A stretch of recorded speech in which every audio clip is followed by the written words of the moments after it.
Chit chatting and cat. All on the hoe, all on the bra, all on the chick. We been getting money. Been going high school, been getting rings, been getting money. Check me out. Niggas talking shit, so I gotta regulate. Regulate like every day. Bitches all on my dick, you know I'm about to regulate. Regulate like every day. I'm just trying to get this money, so I gotta regulate. Like every day. Niggas think this shit funny, so we start to regulate. Like every day.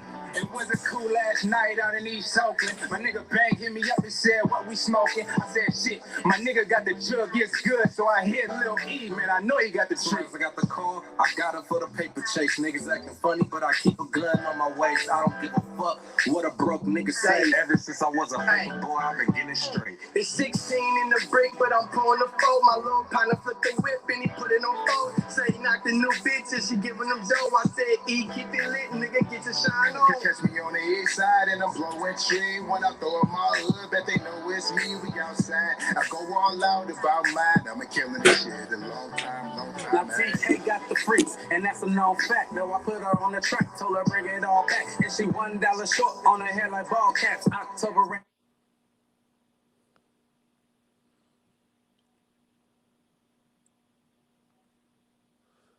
Salute everybody, man. RIP to my cousin Lil E, man. What's going on with y'all, man? How y'all feeling?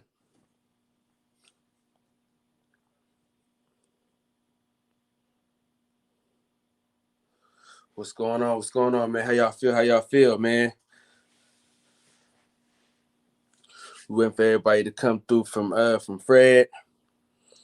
And of course, we're gonna have a good time, man. Big Tone, salute to you, player. YOVA, salute, man. Salute to Hayward, man. We just waiting for everybody to come through from Barbershop Conversations, man, and we're gonna get it started. We're gonna talk about this Devin Haney Lomachenko fight, man, and if it's gonna happen or not. I'm hoping it happens, man. I really hope Devin Haney gets that name on his resume that everybody can respect. Doesn't really have a bad resume, but he gets a bad rap for his resume, if that makes any sense. I think that this would be a hell of a fight. I think Dev beats him easy.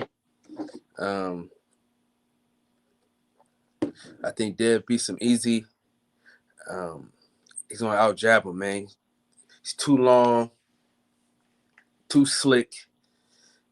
Because, I mean, the problems that he had with Teofimo Lopez, he's going to have way more problems with Devin Haney. Devin Haney is a bigger guy.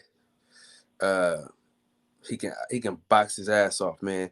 And people think he can't punch, but honestly, he really punches harder than people think. It's like the Floyd Mayweather situation where it's like, oh, he's not knocking nobody out, but ain't nobody just running in there trying to test the waters. So yeah, man, I'm excited for tonight.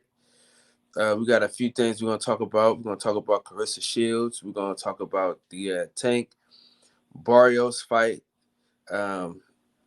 If you like that fight, should it happen? I like that fight.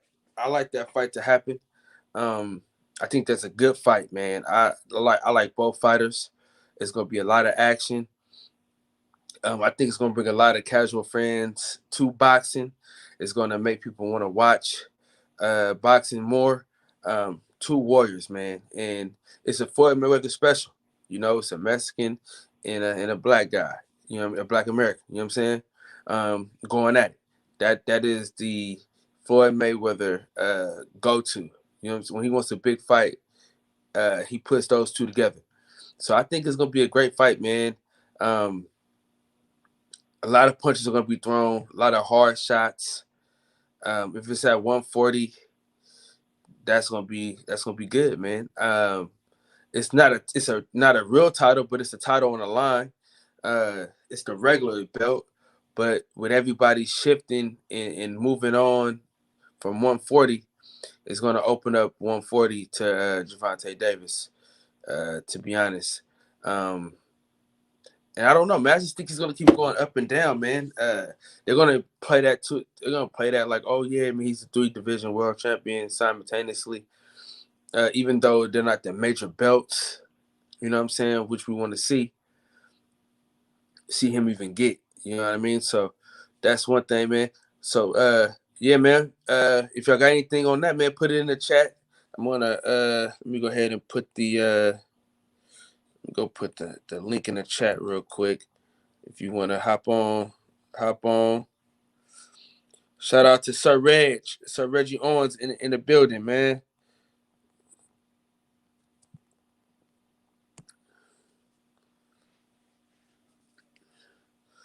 Yeah, maybe so. Clarissa Shields, she fights tomorrow, man. I'm excited, man. I mean Friday. Shit. Basically tomorrow, cause shit is Thursday. But I'm looking forward to that fight. I'm looking forward to seeing her do work. I believe that she will be undisputed again. I don't think any female boxer can beat her. You can bring Layla Ali back out here. She's not going to beat her. I do think she needs that nemesis. She needs a Pacquiao. She needs a Joe Frazier. She needs the Holyfield, or you know what I'm saying. She needs that person that's going to push her even greater and make people want to watch the women's boxing. I think that if she can get somebody in the ring like a Raquel Miller, I think that's great for women's boxing, man. It's a great narrative. It's a great story behind it. A lot of bad blood. And what else? What else better way to in the ring? But in the ring, you know what I'm saying? It's a lot of bad blood, so the only way to solve it is in the ring. You know what I'm saying? Uh, let the blood spill in the ring, and I think that would be a great fight. Raquel Miller is a slick boxer, and so is Clarissa Shields, man. And I'm really hoping that they give these women boxers an extra minute. I think women boxers deserve 3-minute rounds. You know what I'm saying? I think if there were 3-minute rounds, there would be more knockouts, and casual fans love knockouts. You know what I'm saying? Hell, as hardcore boxing fans, we love knockouts. So it's only right that they give us knockouts. So I think that minute, man, will do wonders for the sport. And it'll do wonders for the sport, man. It'll propel the sport, man. If you give them one more minute to break somebody down, it's easier to get them out of there. But it's like whenever the action is about to start, the round is over. So it's like, damn, we gotta reboot and then for the next round. So I don't know, man. She may have knockout power, but it's yet to be seen on the level in which we want to see it. But we know she hit hard as hell because she, you know what I mean? She's hurting these girls, not knocking them out, but she's hurting them. So that's a good thing. Reg, man, whenever you free, whenever you can, hop on. Yeah, man. But shout out to everybody that's stopping by, man. Yeah. So let me see what we got.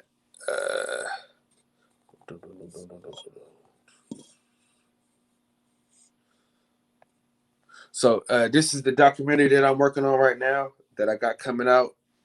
It's called The Real War Story, the story of a boxer named Joshua Jones out of Philly.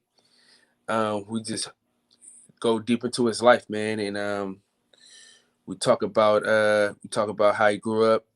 We talk about the challenges on becoming a fighter, the challenges in staying focused, growing up in poverty, trying to make a way for your family. We follow him through his hood, man. We go to training sessions, we go to the gym, we follow him picking up his kids, man. So you really get a insight about this fighter, and you really learn about this fighter. You you you grow to love this fighter. You know what I'm saying? Like you can grow with him as he gets success. We get success. So yeah, this is the documentary we're working on, man. It's coming soon. It's being edited, and I can't wait to put it out because stories like this need to be heard. A lot of times we only see the success and the results of the hard work, but we don't never see the hard work and the hours being put into the craft. And this documentary is a great way for you guys to see the ins and outs of the boxing game, man, and why some people quit. You know what I'm saying? And why people don't become champions and things like that. So that's a documentary I'm working on right now. So be on the lookout for that. I think we're gonna do a website and stream it, and then eventually get it to YouTube. But I think it's gonna be a hell of a documentary, man. We got a lot of great footage, and I'm proud. I'm proud to be a part of a great project like this.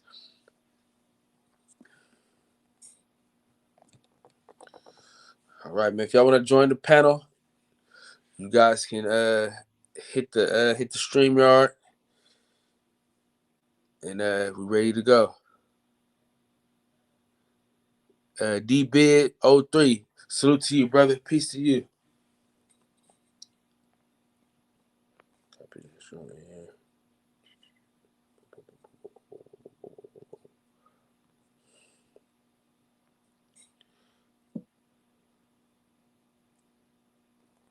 Boom.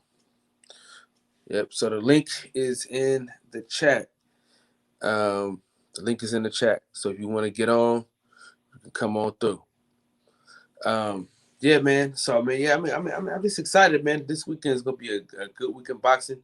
Tomorrow, Gump 88. Salute to you, brother. So tomorrow, while I was saying tomorrow, we got Brandon Adams fighting tomorrow. I'm looking forward to seeing him fight. He gave Charlo the hardest test to date. Charlo hit him with some huge shots, and he stayed upright. You know what I'm saying? So you got to give him his credit. Anthony Ingram, man, salute to you, my brother. Appreciate you for coming through, stand up with us, man. Yeah, man, I think Brandon Adams is a hell of a fighter, man. A lot of people are high on Truck Simpson and his fighting ability and what he brings to the table. They fought the same guy, and Truck Simpson had a kind of hard time with him. And then Brandon Adams, man, put him away. I mean, just put him away. It's a fighter named Cordell. I forgot his last name. He's like Cordell Jones or something like that. But he a great fighter. He's a good fighter, up and coming fighter.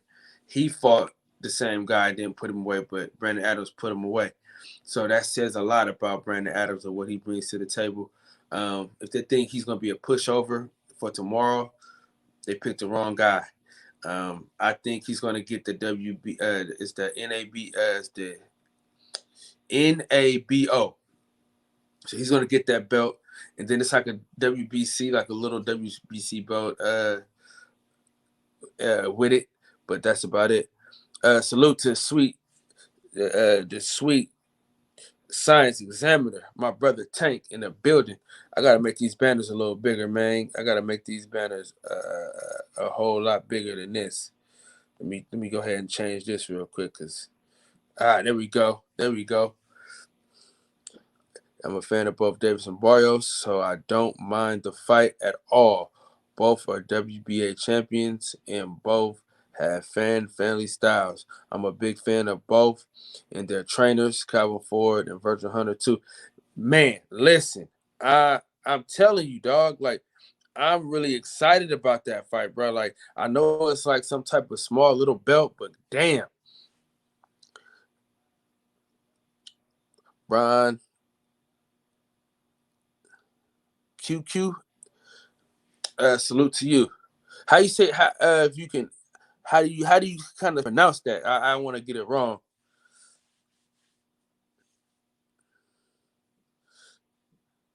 But yeah, man, I'm excited about that, man. Tank, do you think the Devin Haney Lomachenko fight will happen? It's a lot of talks about it, but I don't know. I don't know if it's going to happen or not. I think it should happen. I would be happy to see it. But what do y'all think in the chat? Do y'all think the Lomachenko Devin Haney fight will happen? And if so, how do y'all feel about that?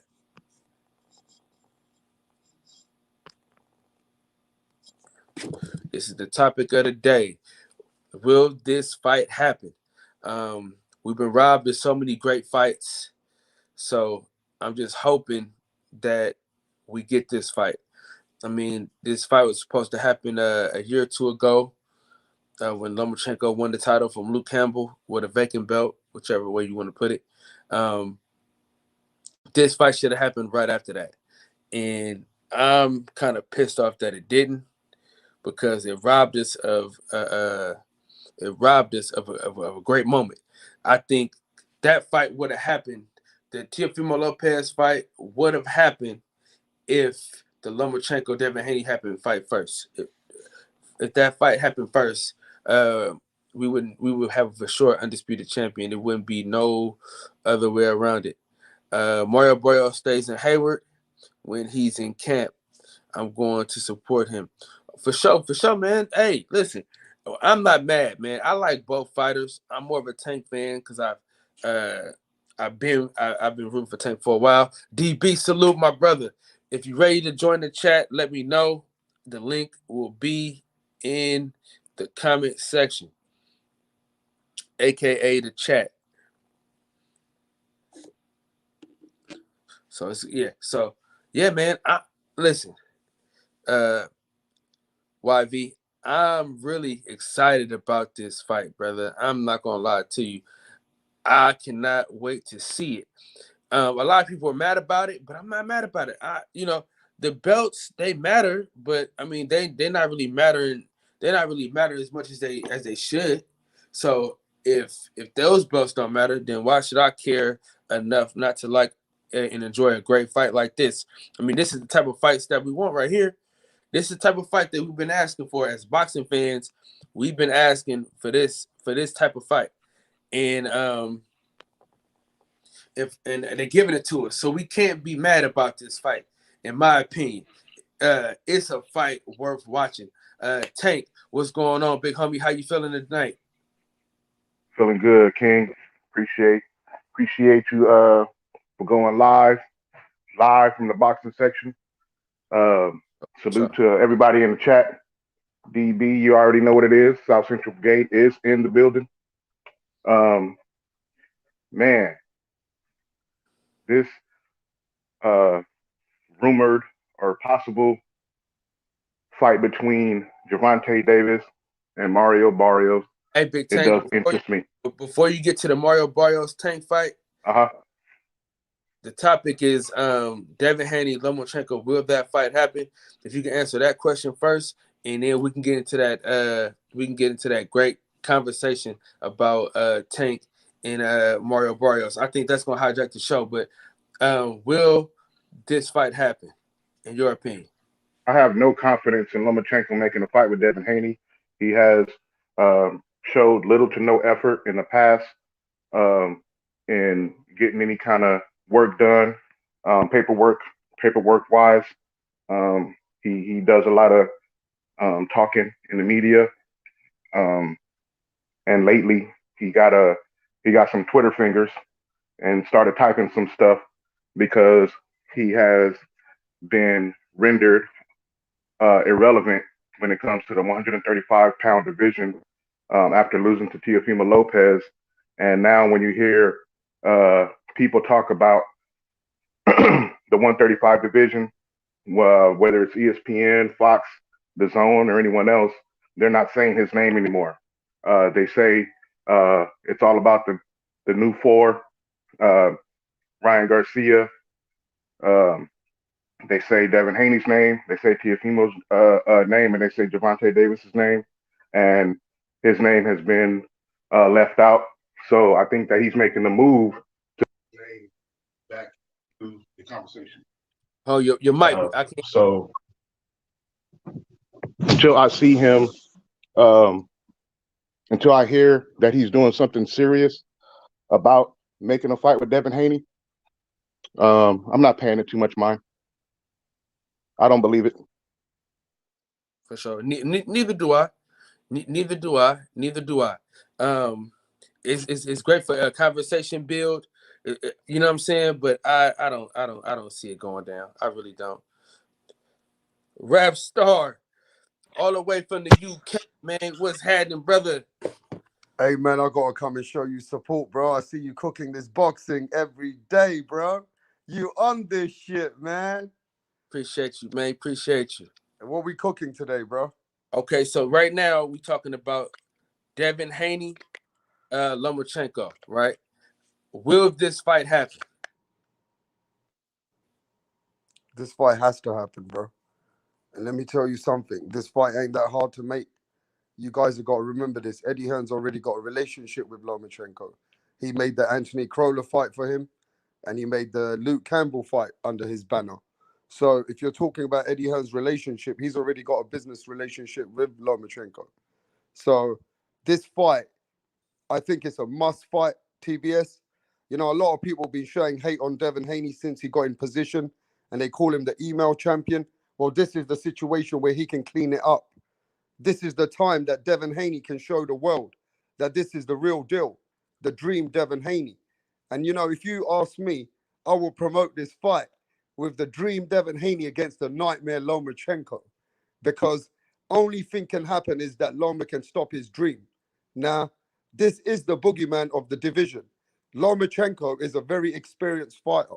And for me, I think I will give all the credit.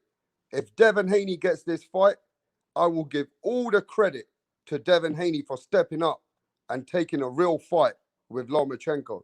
This is going to be killing the shenanigans of the WBC Mauricio Sulaiman bullshit. This will put weight on the belt. Now, let me explain it as business. If the belt's only worth like a couple of $1 million, if Devin Haney beats Lomachenko, that belt would have weight, and that belt would be worth at least $4 or $5 million. For sure. Okay. And also, we're talking about the Tank Mario Barrios fight. I'm going to get to another Tank, and then we're going to come right back to you, Rapstar, on your thoughts about that. Tank, so give me your thoughts about the Mario Barrios, Gervonta Davis fight. Salute Rapstar, Boxing Knowledge, first of all, for jumping on the panel. Let me say one more thing about the Lomachenko fight, possible rumored fight with Devin Haney too. If he's serious about the fight, then wait until Devin Haney take care of his business with Linares, so that, you know what I mean, that mandatory situation is out of the way, and the belt can be on the line, like Rapstar Boxing Knowledge just pointed out, and it will, in some people's mind, legitimize that belt who don't legitimize the belt or value the belt that Devin Haney has, and also the fact that some people just hate him for beating Lomachenko coming off of a loss to Teofimo Lopez and devalue that win. So I think that's something to look for in terms of narratives. I know us as boxing fans, we know better, but look for that to be a narrative if he can beat Linares and then go move on to fight Lomachenko, for people to start saying, oh, well, he's old and he's not the same fighter and things like that. All right, so with Gervonta Davis and Mario Barrios, I like that fight for several reasons. Of course, I pointed out that the two of them both have fan-friendly styles in boxing. And I also like both of their trainers, and Calvin Ford and Virgil Hunter. The pros of that fight is, you know, of course, it's a popular fight, and both of the guys are on the, they work on the Showtime brand. The only cons that I have of the fight is I don't want Javante to miss out on anything by moving up too fast to 140, the way Adrian Broner moved up to 147 too fast. And I think it was pointed out that if he does so, he may never be able to make 130 the same way again, or 135, and that's something to watch for moving forward. But as far as this fight in a vacuum, I expect it to be a competitive fight, and the height and style that Barrios has, along with the game plan that Virgil Hunter may put together, could cause Gervonta Davis some problems, and people should not be surprised if that style can come out with a win in that fight. But of course, you know, I really do love Gervonta's boxing skills. I expect him to be able to adjust, use his athleticism and skills, and then we're going to see and find out how well his power transitions to the higher weight class. For sure. Yeah, that's great points. Big Reg, what you so the topic of the night is, will the Lomachenko Devin Haney fight happen? And then after that, you can tell us about your thoughts on the Mario Barrios versus Gervonta Davis fight. I think it could happen unless Bob Arum steps in the way, because I think Lomachenko was in kind of a desperate spot. I think he's in a desperate spot, and I think he's going to call for the fight. I definitely think Lomachenko's going to call for the fight. I think I've seen him respond to not that I think I've seen him respond to Devin Haney's call for it, because he's not going to get the Teofimo fight. He's not going to get that Teofimo fight to get him back in the hunt, go after capturing another title. He's used to being a champion. He's going to go for the Devin Haney fight unless Bob Arum finds some way to stand in the way of him being able to leave and go over to the zone. It's probably going to end up being the zone fight unless Matchroom and ESPN fight over it, which I doubt ESPN, well, not ESPN, but so much of Bob Arum willing to put up the money that both fighters are going to request for this fight, that he may be the factor that ultimately breaks this fight from happening. But I think Loma needs some type of rebound. He definitely needs a rebound. He's one of these privileged fighters who's always being put in these positions of fighting for titles. So I think he's going to get right back in there. It's a big fight for both fighters. But I think if a fighter coming off a loss, he should have to pick himself up and start from the bottom. Devin Haney can do that. Loma kind of kept him on the outside. Devin has every right to make him sit and wait. But with all the ducking and avoiding that's been going on in Devin Haney's career, I think he's probably going to give Lomachenko that opportunity. But Lomachenko is still in position if he had a promoter with sense who would have written in the clause to give him a rematch in it to begin with, to where he wouldn't have to, scratching and clawing to get an opportunity to be in champion. But yeah, I want to say it's going to happen, but I think y'all might be right about the possibility of it not happening. Yeah, Fred says no, that it ain't gonna happen. I hope it happens, man. I really do, man, because at the end of the day, man, that's the only fight to be made, because Teofimo Lopez clearly is not going to fight either one of them. So I think since Teofimo's not going to fight either one of them, they should fight each other. You know what I'm saying? And I think Devin Haney beats him easy. I think Devin Haney is the goods, man. Black Jesus is what I call him. I think he got all the goods, man. I don't see getting in his way. How you feel about the Mario Barrios Tank fight? Man, I mean, I don't know what the fight would be like, but I don't like with all this bouncing up and down through weights. It's crap. The same way I don't like when we seen Canelo doing it, missing the fighters who are calling for you to do all this maneuvering crap. That maneuvering crap is whack, and I don't like it with Tank. Barrios should be positioning himself to fighting who's ever over there at 140. Robert Easter should be getting that opportunity. He at 140. Who else is at 140? There's some other names that are up in 140 versus a guy leapfrogging him from down at, we don't know where the hell Tank at. He 135 1 minute, then 130. Now he bounces up to 140. I think it's a cheap maneuvering to keep him away from the names that people want to see him fight against. These are his contemporaries. Why isn't he fighting them? Why isn't he mixing himself up with these big names within the sport? Everybody who's called him out, he's avoiding them. Ryan Garcia has called him out. He avoided him. When Loma was calling him out, they kept him away from Loma. They just doing all the wrong things with him. Him and Loma should have been fighting before Teofimo got that opportunity. Ryan Garcia's calling him out. Make the fight with Ryan Garcia, but Floyd not trying to do that. They're not trying to put him in with his contemporary. Every great fighter from the past has fought their damn contemporaries, except what they doing with this dude. And he's an undisciplined fighter. Get the most out of him before his disciplinary issues become a factor and his ride in this sport becomes short. It'll be a potential gone, man. That's my thoughts on it. But I think he was going to try to fight Ryan Garcia, and Ryan Garcia pulled that bullshit with Manny Pacquiao exhibition. So I think that Ryan Garcia is full of shit. I don't like Ryan Garcia. He's full of shit. He's full of smoking mirrors. And I'm just sick of it, man.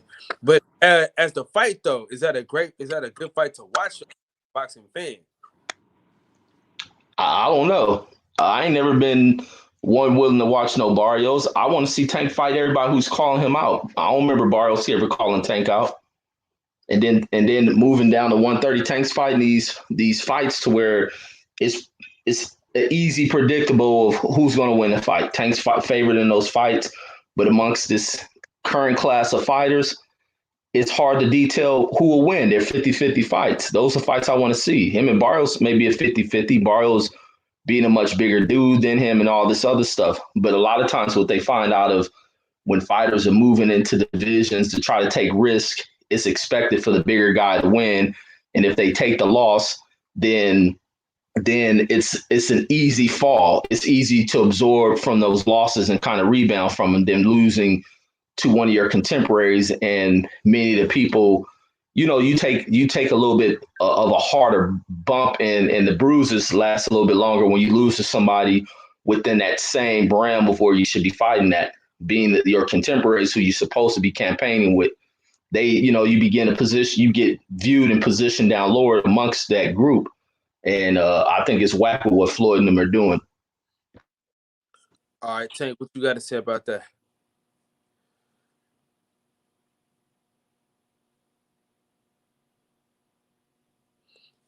DB, shout out to my boy DB in the chat, man. What's going on, DB? What up, family? What's up? What's up, fellas? How y'all doing, man? California in here cooking.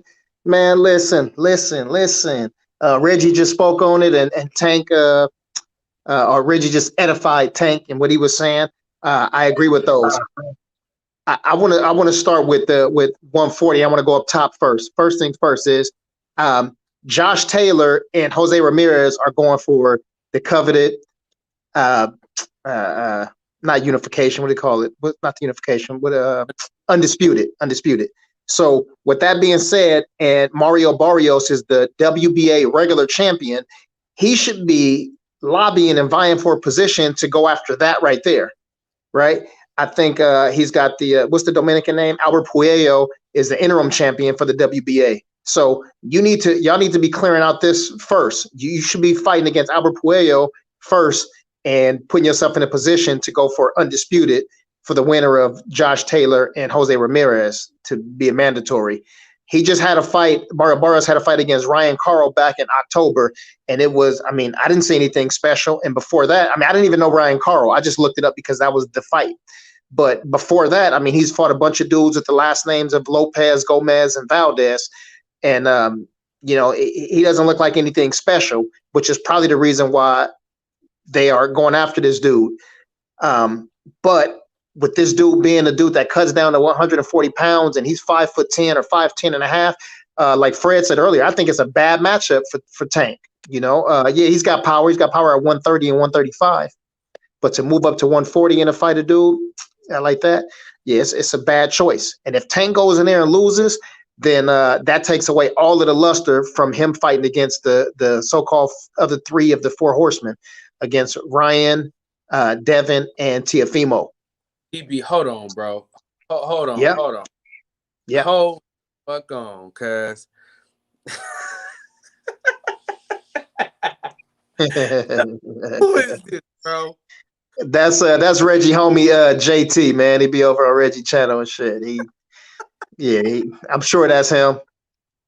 Man, the internet is comedy, man. I love that shit. Yeah. Is that LT? Crazy. Is that LT's new page? I mean, LT, or yeah. something like that? Yeah, I think that's LT, man. It probably is. Why y'all blocking him though? Why y'all blocking him out there? Let him. No, he just clowning, man. He clowning. Yeah. That's the Mexican B&B. Yeah, that's funny.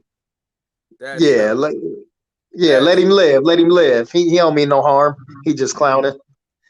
Brother, let me do a Reggie. Read some of these comments. Man, salute.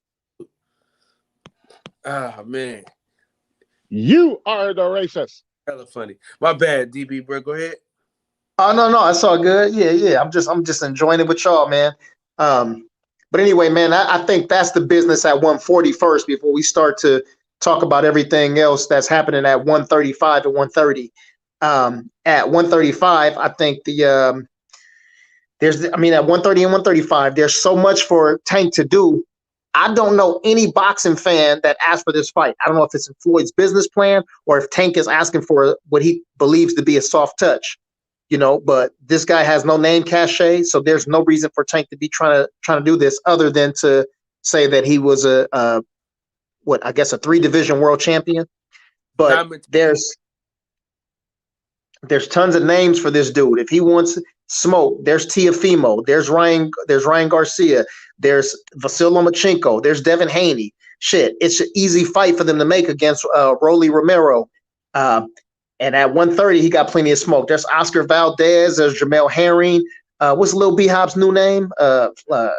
Chris Colbert, Gary Russell Jr., and he can even fight, I think, the WBA. Of course, they always got 3 or 4 champions, but Roger Gutierrez has a title down there.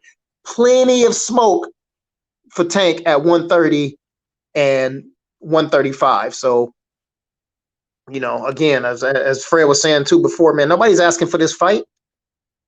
So give us something that we want to see. And in terms of Dev and Lomachenko, I don't believe the fight's going to be made.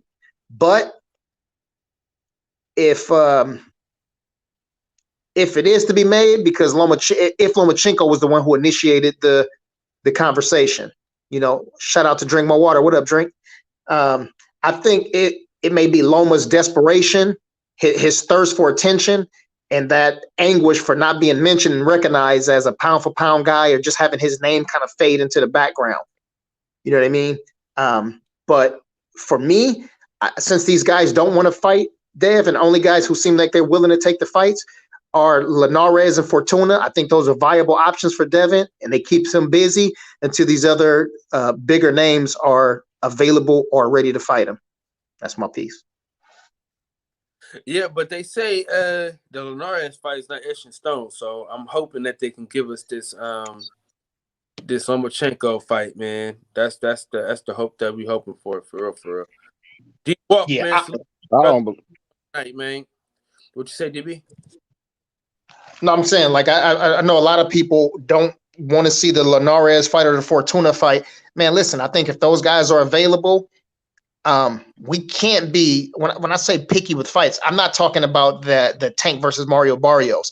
I believe that if Linares and Fortuna are the biggest names that Devin can get, and if he is who we think he is and who he say he is, then he get in there and he dispatch of those dudes. He go in there and outclass them for 12 rounds if he can't finish them before that. But get those fights and don't be don't be inactive. You got to be active. I think these dudes should be fighting 3 to 4 up to 5 times a year. Facts. Big facts. Hey, salute to you, my brother. Appreciate you for sliding through here, man. Appreciate you. And to build on what what DB just said, you know, this fight with Devin Haney, or this possible fight that's in negotiations with Devin Haney and Jorge Linares, is a fight that you boxing fans were asking for. Why don't he fight somebody like Linares? And then now that he's in negotiation to fight Linares, then here come all the people hating again. Oh, why is he fighting Linares? What about Fortuna? And then, I mean, it's like he can't win. So I agree with DB. Fight them, both of them. And then if Lomachenko really wants that Devin Haney smoke, take that fight as soon as possible after he takes care of this business, because until then, he's not going to get credit. I'm telling you, if he takes on Lomachenko right now, the first thing they're going to say if Devin Haney watches Loma is, well, Teofimo already softened him up. I can hear the narratives already. I can see him in my head. That's how they do. They're doing it with Linares, and Linares, that fight isn't even made. And they're already shitting on that fight when it was them who asked for the fight. Yeah. They said, how come he's fighting Santiago and these guys? Where's how come he's not fighting guys like Linares? Linares was a champion who fought Lomachenko.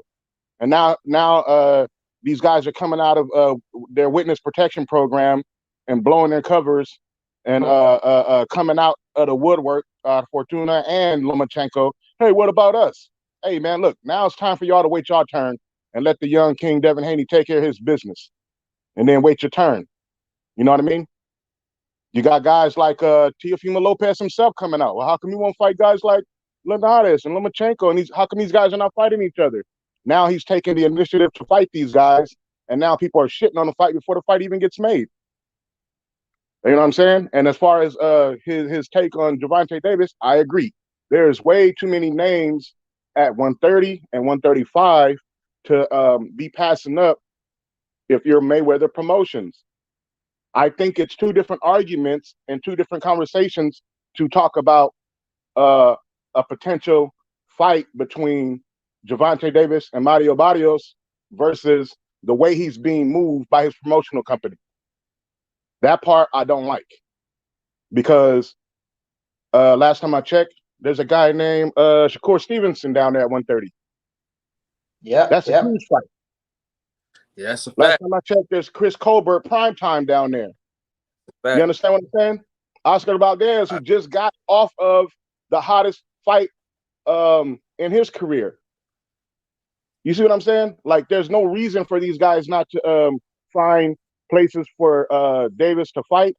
And then I'm gonna beat this dead horse until June 20th, 2021. Hey, memo to all you black fighters who keep saying you're your own boss.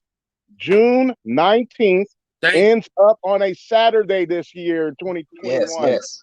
Find a way to get your promoters to get you on a Juneteenth card. If you're available in April and May, then you should be available in June. Just because you're available in April and May doesn't mean you have to fight in April or May. We need Errol Spence. I don't care who it don't have to be Errol Spence. I hear what you're saying, but I'm saying for me, Bob Arum, as far as we already know, the only person that has come out and said that they got a June 19th date is Bob Arum. Figure it out. Yeah. If Lomachenko wants Devin Haney and Devin Haney say he's ready May or April, then guess what? Reach out to Bob Arum. Y'all keep saying on Devin Haney Promotions that y'all can work with anybody. You don't have to fight on the zone. Or you can do a joint production where you have it on the zone and on ESPN Plus or something like that. And then you can fight on June 19th. Stop wearing sombreros and fighting on Mexican Independence Days when you got your own and it's finally lining up. The stars is lined up this year. Yeah, that's why I rock with Gary Russell Jr. Because regardless of what y'all say, regardless of who he fight once every 17 years, when he comes out, he's representing himself. He's representing his people. He's representing his heritage and culture. I ain't never seen him come out there in a sombrero or dressed like a mariachi. And for the record, I'm not saying that's only Mexican culture, because if you do some research, that goes back to some West African cultures that brought that to them. But that's neither here nor there. Sure. My point is, don't do that when this year you got your own thing and you're not even taking advantage of it, but you're running out here calling yourself your own boss. Centos Boxing, salute to you, my brother. FSSF City Slicker, my dog from the Bay, man. Shout out to you, my brother. Salute for you. Salute to you for joining us, man. Hey, Tank, you cooking, dog. I mean, I can't agree with you more. I think that they need to make that a big card. You know what I'm saying? I think if they put some of the best black fighters on that one card, I really think that thing. I think that'd be a big deal. You know what I'm saying? I really think that'd be a big deal, man. I really think that Juneteenth date will be huge. H Money, shout out to my dog H Money in the building. What's happening? Yo, what's good? What's popping, man? Salute to the panel. What's good? All right, so do you think this fight is gonna happen? Which fight we talking about? We talking about this fight right here. Oh yeah, man, that's the fight we want. That's the fight we been wanting. Devin Haney been calling him out. You know, that's the fight that should happen. Hopefully, you know, they can make it happen next. Lomachenko, he said that he was ready. He agreed to the terms. They verbally agreed to the fight, but is it really gonna happen? Is it really gonna happen? I think Lomachenko, he gonna do something else, to be honest with you. But that's a fight that we want, though. That Devin Haney want that fight. Devin Haney gonna beat him down, bro. Beat him down. Everybody.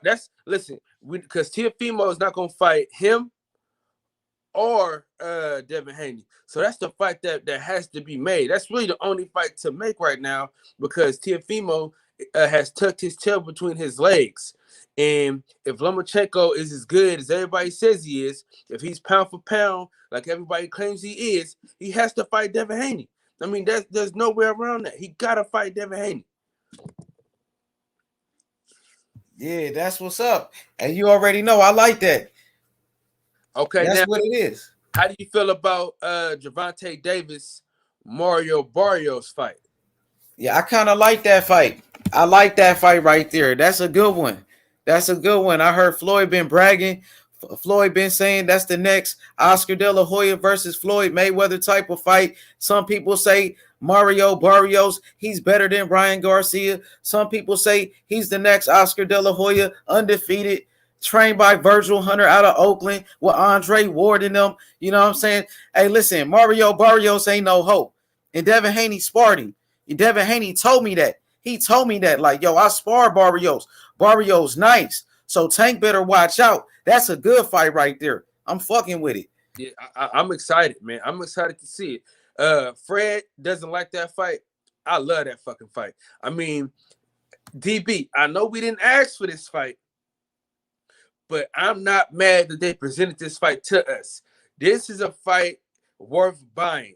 You know what I'm saying? We said we was talking about the Chris Arreola and Andy Ruiz fight. We said nobody wants to buy it, but this is a fight that some people will buy. I'm not mad. I would buy this fight. I'm not gonna lie to you. I would buy this fight. Reggie Owens, would you buy the fight?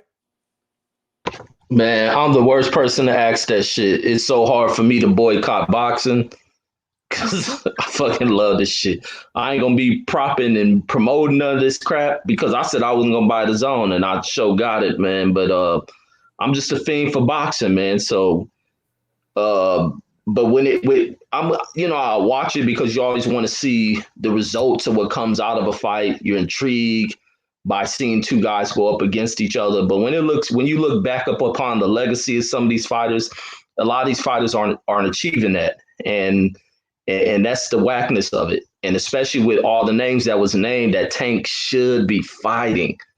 These dudes are going to end careers without names they should be fighting. Like, and that's the crap of it. That's crappy. That's crap to me.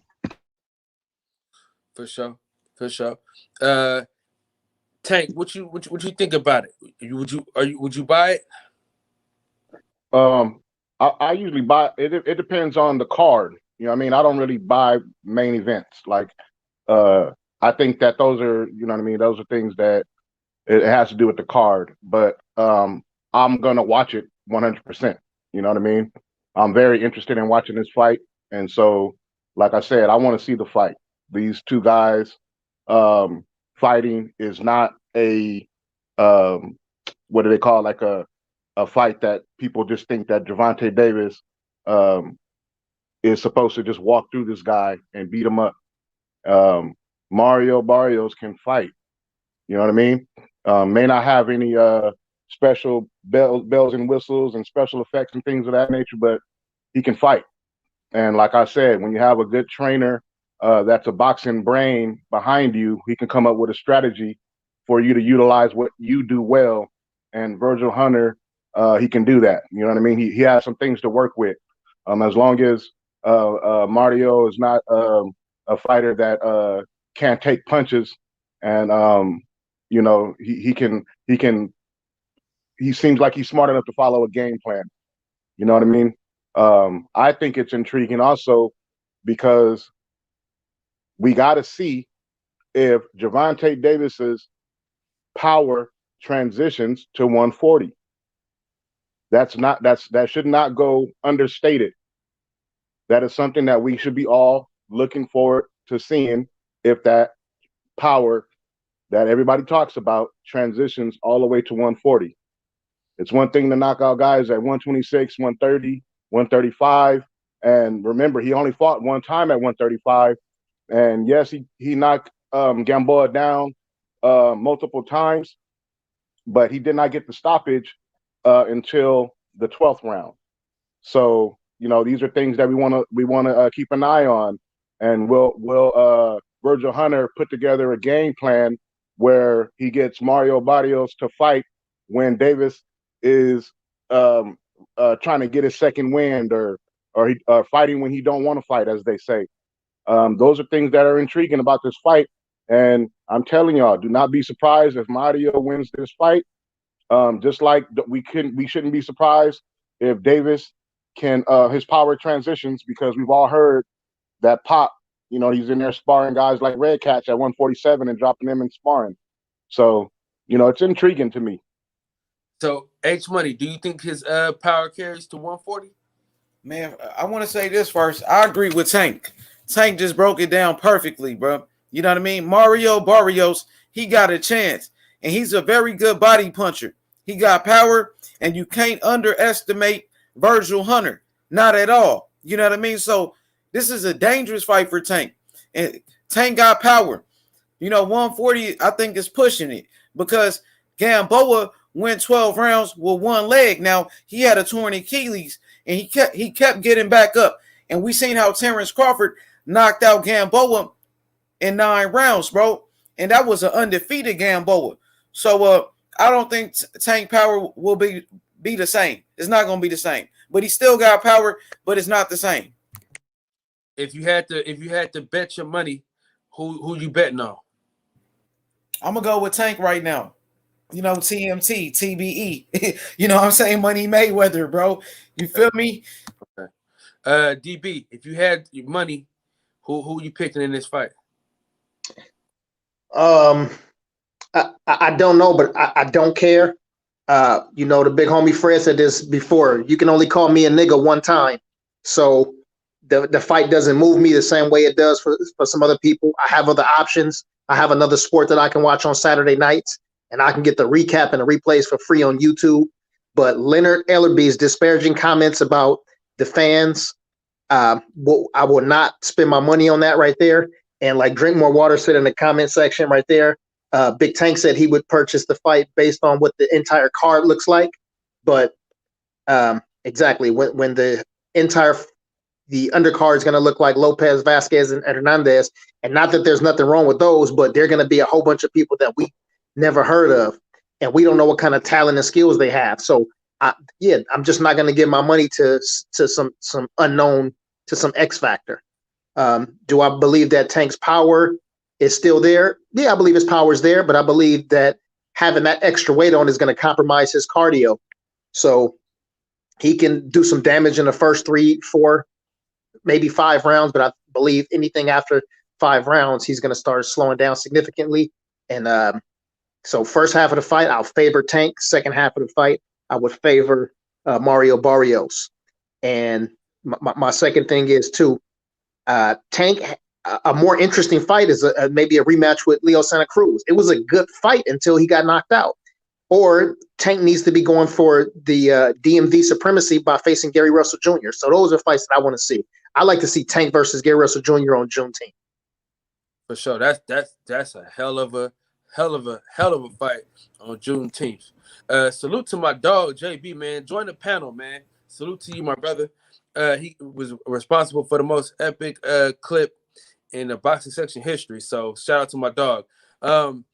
San Bernardino, what up? How do y'all feel about the Gary Russell? I want to get everybody's opinion on it. The Gary Russell, Gervonta Davis fight. And who do y'all got winning that fight? We'll start with Tank, H Money. Then we'll go with you, Reg. You said, repeat that. You said Gary Russell Jr. and Gervonta Davis. What? Yeah, that fight. Do you like that fight? Of course. You know, that's a fight that's huge for, you want to say, the community, our people. The most, probably most important to the DMV area. And I'm on record as saying that I would love to see that fight in Atlanta, because we remember not too long ago they made the big deal about bringing championship boxing back to Atlanta. We often see, quote unquote, our fighters fighting in hostile territory in places where, even though they are the American fighter, they go into these places and getting booed even when they're fighting a foreign fighter. Because, let's call a spade, a lot of American boxing fans don't like Black American fighters. So they find ways to root against them when they fight, specifically when they fight in what they call, quote unquote, neutral places like Las Vegas, where anybody can come in there and travel. So a Gervonta Davis versus Gary Russell in Atlanta would be huge. I think for boxing, for championship boxing, for the community, and for the sport in the whole. As far as who would win, I'm not sure. You know what I mean? That's just one of those fights where it's a 50-50 fight, 100%. Gary Russell has all the skills to avoid all of the tools that Gervonta Davis has. But Gervonta Davis has youth on his side, explosiveness. He has the athleticism, the speed, all of the intangibles that crucial ace up his sleeve, which is that power. So that's what makes that fight very, very interesting. Would it be Gervonta's youth and that power and that skill, or would it be Gary Russell's veteran techniques, his skill, and his will? I think that's a fight that we would all like to see. For sure. H Money. You talking about Gary Russell versus Tank? Yep. Yeah, man, Tank gonna knock him out, bro. Tank gonna knock out Gary Russell, bro. I'm not impressed with Gary Russell. I never been impressed with him. Lomachenko beat him in his second fight. I mean, Gary Russell, he got to step his game up. Inactivity. Now, he hasn't been fighting, so he's real rusty right now from what I've been hearing. And I'm thinking Tank too big, too strong, Tank too fast, and Tank gonna put him on his ass. So I'm going with Tank Davis in this one by knockout. Gary too little, man. Scary Gary, where Catman at? Catman. Would you be excited for the fight? Yeah, man. Yeah, hell yeah. Gary been talking that shit. I want to see Gary get knocked out. Okay. JB, what you got on that? How you feeling about that fight? Yeah. First and foremost, when I say that, Kyle, I want to salute you. We got the all-star panel tonight. H Money, one of the best in the game. We got DB, Tank, and we got my guy Reggie Owens. But Hey JB, when referring to Reggie Owens, we now have to say Sir Reggie Owens at all times. Hell nah, man, cut that shit. well, I'm laughing because they got that troll in the comment section. He made a fake page. Come on now, that's what they doing now. But Go ahead, JB. Salute to Sir Reggie. Man. I'm gonna say that that fight, I want to see that fight happen, but it gotta happen. I know Tank said Atlanta. That gotta happen in either Baltimore, DC, or at the Barclays in Brooklyn, New York. That fight gotta happen on the East Coast. That's gonna sell out automatically. But Gary Russell been talking a lot of shit. I'm with H Money. I want to see his ass get knocked out. He been talking shit about my guy, who I got #1 pound for pound, Bud Crawford, saying he snuck him in the amateurs and all that. You know what I'm saying? He ducked Devin Haney. You know what I'm saying? We want to see him in there against actual tests and not some dudes he gonna try to find in Thailand or in Asia somewhere. We want to see him there with the best. That fight needs to happen. I want to see Tank gonna knock him out. You know what I'm saying? Gary Russell, you feel me? All his brothers, you feel me? I want to see all their asses get knocked out because they whole family run their mouth and they don't really get in the ring and prove it. So Tank, he too small. He too small. He stands no chance. I got Tank knocking his ass out cold, and it's gonna go viral. Okay. Now there's a knockout. Is it worse than Leo Santa Cruz, or what? Nah, I don't think it's gonna be worse than that. But it's gonna be brutal. For sure. He gonna quit after he fight Tank. He ain't going to box no more. Okay. He gonna pull that Prince Nazim Hamid. So he gonna put him in retirement. Yeah, I can see that. Okay. I think Gary he one of them sore loser types. You know what I'm saying? He gonna come up with an excuse to why he lost. Okay, for sure. Drink more water. Says it's not an easy lick. Okay. H Money. Would it be a better knockout than Leo Santa Cruz? I don't know, man. That's a good question. You know what I'm saying? Because I don't know, bro. Because Leo Santa Cruz got knocked the fuck out, bro. So you never know. Gary might try to run. You know, he might try to hide and shit. You know how he do, bro. But yeah, I got Tank just knocking him out. It might be better. I hope it's better, bro. Okay. Tank, is it a better knockout than Leo Santa Cruz? I don't know that he's gonna knock him out. That's what I'm saying. I don't know. You know, H Money just brought up a great point. We don't really know what Gary Russell's leg is gonna look like, how he's gonna look. Now, if he gets in there and he shows ring rust and he can't move around and he can't move in and out, he can't move laterally, then you know that's gonna spell trouble because a guy like Gervonta Davis hitting you, you know, he touches you, it's lights out. It ain't no ifs, ands, or buts about it. But as far as a potential knockout, if it's going to be worse than Leo Santa Cruz, you can't get much worse than a one-punch uppercut, good night, go to sleep in front of your dad that's sick, and in that corner. So, you know, those are all there's a lot of elements that went into that Leo Santa Cruz knockout. You know what I mean? He got dropped in front of his pops right there in the corner off of a counter while he was standing in an orthodox stance, and he's a southpaw. So, you know what I mean? There's a lot of things that went into that. You can't get much better than that, you know. But if he can do something that is close to that, then probably, you know what I mean. If his pops is in the corner and things like that, but you know that has its own special place. The Leo Santa Cruz knockout. Okay. Yeah, okay. So I'm looking for. I want to see that fight too because that'd be a lot of bad blood. But also, I wouldn't mind seeing it in the DC area. I know it'll probably be. I know it probably wouldn't be wise to do that because of the climate in which we live, as far as like niggas being niggas. But I would like to see that in the Baltimore DC area. Where would y'all like to see the fight at?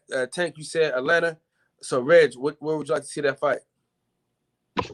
With Gary and Tank Yeah. in that Baltimore area, but Atlanta wouldn't be bad. You get a lot of black audience in there because Tank is attached to the culture. You get a good draw on the audience, but I'd like to see it around the area. If the people from Baltimore can turn out, they know how to freaking act though. But then again, you want to send it to a market where people with money will come down there. They come to look their best, they style their best. So Atlanta wouldn't be bad. Atlanta is becoming kind of a black mecca. So a hub for culture, a hub for support. So I guess Atlanta would be good, but I definitely want to see those two fight. And that's what Tank should be doing rather than some Barrios. JB, what you got? Or location?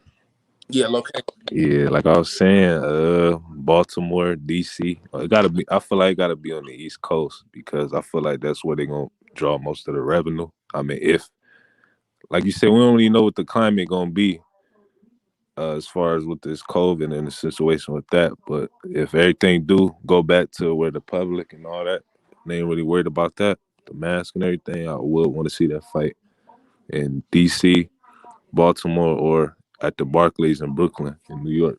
You know, perfect locations. I think the turnout will be great. We know the Barclays, they known for putting on big fights since the arena been open since 2012. So I definitely want to see it on the East Coast.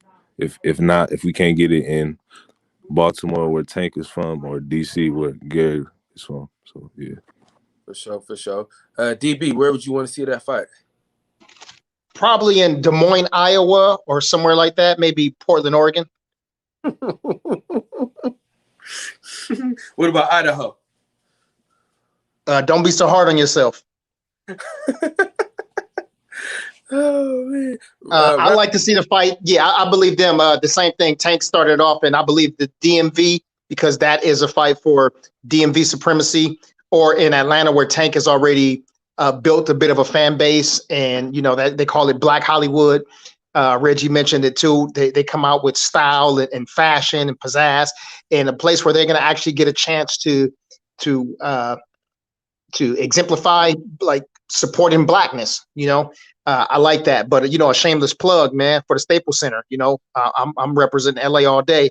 Errol Spence Jr. and Sean Porter had a great turnout there. If you walk through the Staples Center or even downtown, during that weekend, you can see people traveled from Texas, people traveled from Vegas, and the Staples Center it looked like the fight was in Texas. So I'm always going to put a plug in for the Staples Center. We don't get enough respect for what we bring down here. But you skipped me with something, man, and I just thought about this too. You spoke about if this guy was if Tank would knock out Gary, and there was no worries, but there was a comparison. You got to think about it. Gary is skilled. He's fast, even though he's older, but his veteranship experience, that works in his favor. And his defensive prowess it's not even matched to Leo Santa Cruz. Like they're not even comparable. But it depends on the weight. If they're fighting Gary's at 26, but I'm assuming that it'll be a catch weight or to be at 130. That's still a tough cut for Tank. And it as in most fights, favors Tank in the first 4 to 5 rounds of the fight. But the further they get into the fight, Gary is a workhorse, man. He stays in the gym. So I believe that the second half of the fight works in his favor. And I mentioned this before too. You got to realize that time off allows guys to recover. All combat athletes are suffering injuries all the time, right? And even when they get back in the ring, it's just because it's time, right? You just can't spend too much time away. But Gary spent a significant amount of time outside of the ring. So I believe that gives him time to recover and ability to be fresh. So, you never know. But I definitely don't see Gary. Haven't seen him get knocked out yet. So until that happens, then I can't put that on him. Can't put that on his jacket. For sure, for sure. H Money, where would you want to see that fight take place? Man, I think they should do that probably in Brooklyn. You know what I'm saying? At the Barclays Center. If not, they can do it in Memphis. My first pick was Memphis. So hopefully Gary Russell, if I could see Gary Russell and Batman, you know, we can handle that shit he was talking about. Because they was talking real tough on the internet.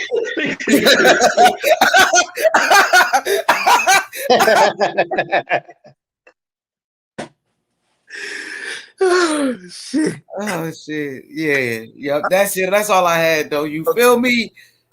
So Rap Star, how Man, this nigga ignorant as shit, man.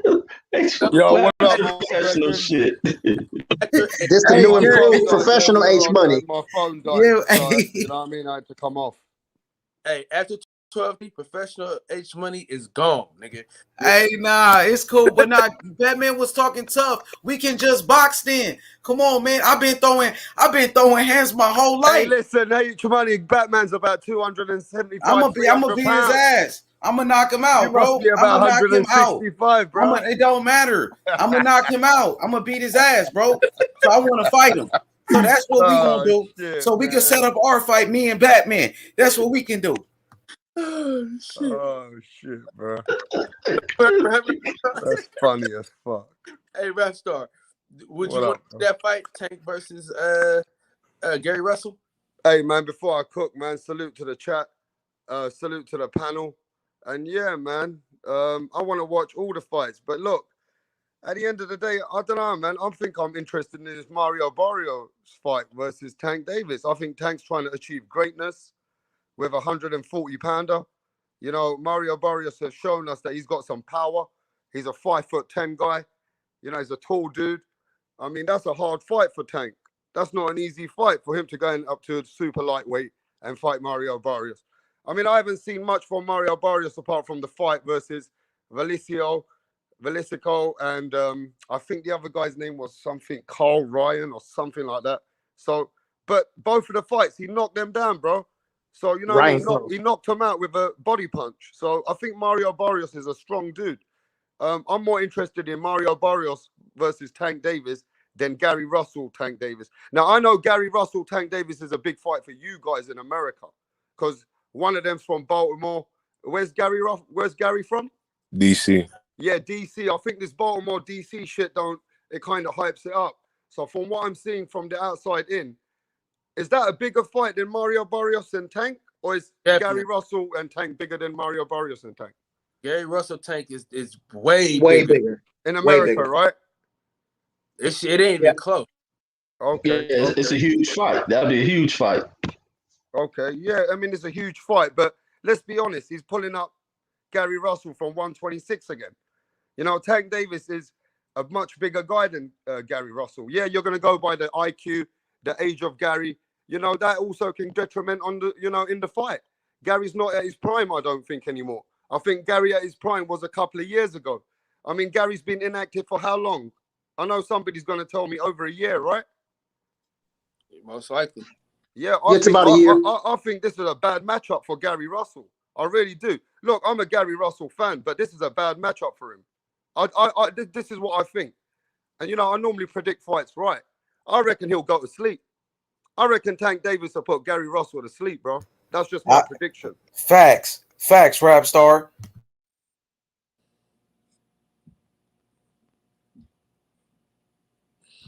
Okay, so what? Okay, now this is the other question, right? Is the knockout better than the Leo Santa Cruz knockout if he gets the knockout? What do you mean, bro? If Tank gets a knockout on Gary Russell, is it gonna be better than the Leo Santa Cruz knockout? I mean, we got to remember this, bro. Gary Russell's a good fighter. He's a WBC champion for a reason. But he also isn't that far much better than Santa Cruz. He's around the same level. But yeah, he's, you know, we know that Santa Cruz ducked him. We know that he was blowing that smoke.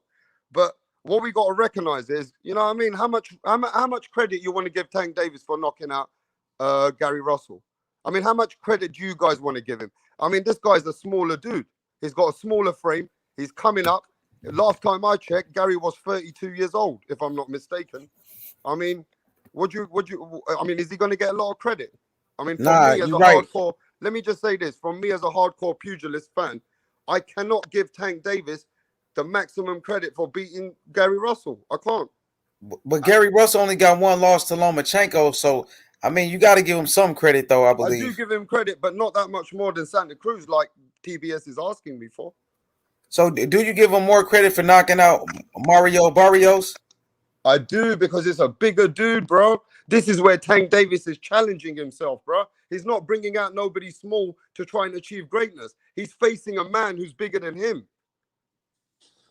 I think the thing is though, with the shit that Gary Russell has been talking, you got to give him full credit if he get his ass whooped. You know what I'm saying? Because he been talking big shit. I mean, and he ain't been just talking shit to Tank. He been talking shit to Terrence Crawford. You know what I'm saying too, as well. And so Terrence Crawford will stop Gary Russell in 3 rounds, maybe 5. I say 5-6 rounds. Yeah, but we just, you know what I mean, we want to see an ass whooping, man. You know what I'm saying? And if that's the ass whooping we get to see, then that's the ass whooping I want to see. But I do believe that Mario Barrios fight is a good fight to be made, though. Hey, Centos Boxing, man, hop on the panel, man. We got room, man. I paid the bill this month. So how do you feel about Lomachenko and Devin Haney, Rap Star? That's the biggest fight for 2021 lightweight fight. I'm so interested. Let me tell you what happened, bro. We were talking about Devin Haney and Linares, and nobody was waking up in England. Nobody was excited, bro. And soon as Lomachenko and Devin Haney started going at each other, and soon as Lomachenko and Devin Haney's the interest of that fight, bro, everybody in England is excited about that fight. Everywhere I speak to, all the panels, they're fucking getting excited about this fight, bro. Nobody was excited like this about Fortuna. Nobody was excited like this with Linares. This fight with Lomachenko, Devin Haney is bringing excitement to boxing. This is what we need, bro. This will be one of the biggest fights in 2021. And let me just say this. This fight, I think, will be a chess match between the young guy who's got the best feet in the game, and don't forget the best jab, with Devin Haney going in there. But one thing I need to know, who's going to be his main trainer? Because if you're going to go in with Lomachenko and Bill Haney's not training him, and Mickey Bay's going to be the second man, who's going to be the trainer for Devin Haney? Because Devin Haney's going to have to sell a really good game plan. He's got to be in a foundation with the trainer where he's comfortable. Do you think Bill Haney should come back and be right there with his son and train him for this fight? H Money, take it away.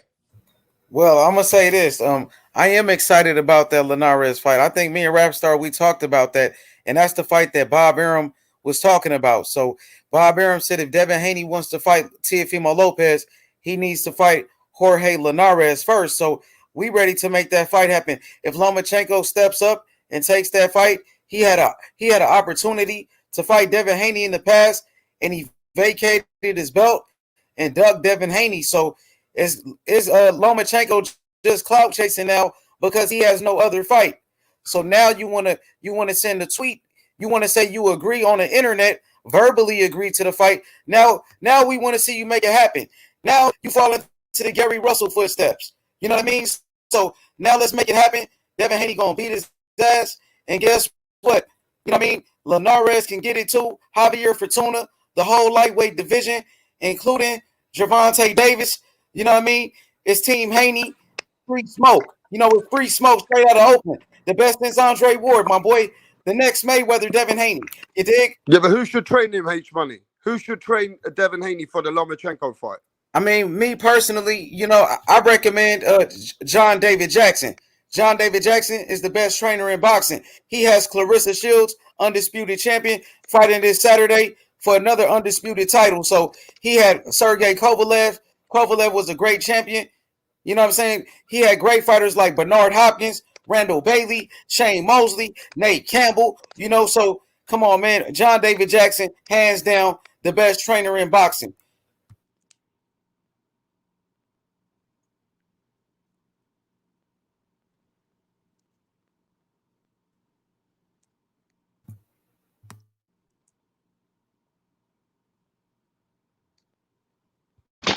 We still there? Man, that's what All happens when righty. you cooking. You know, that's what happens when you cook it like that.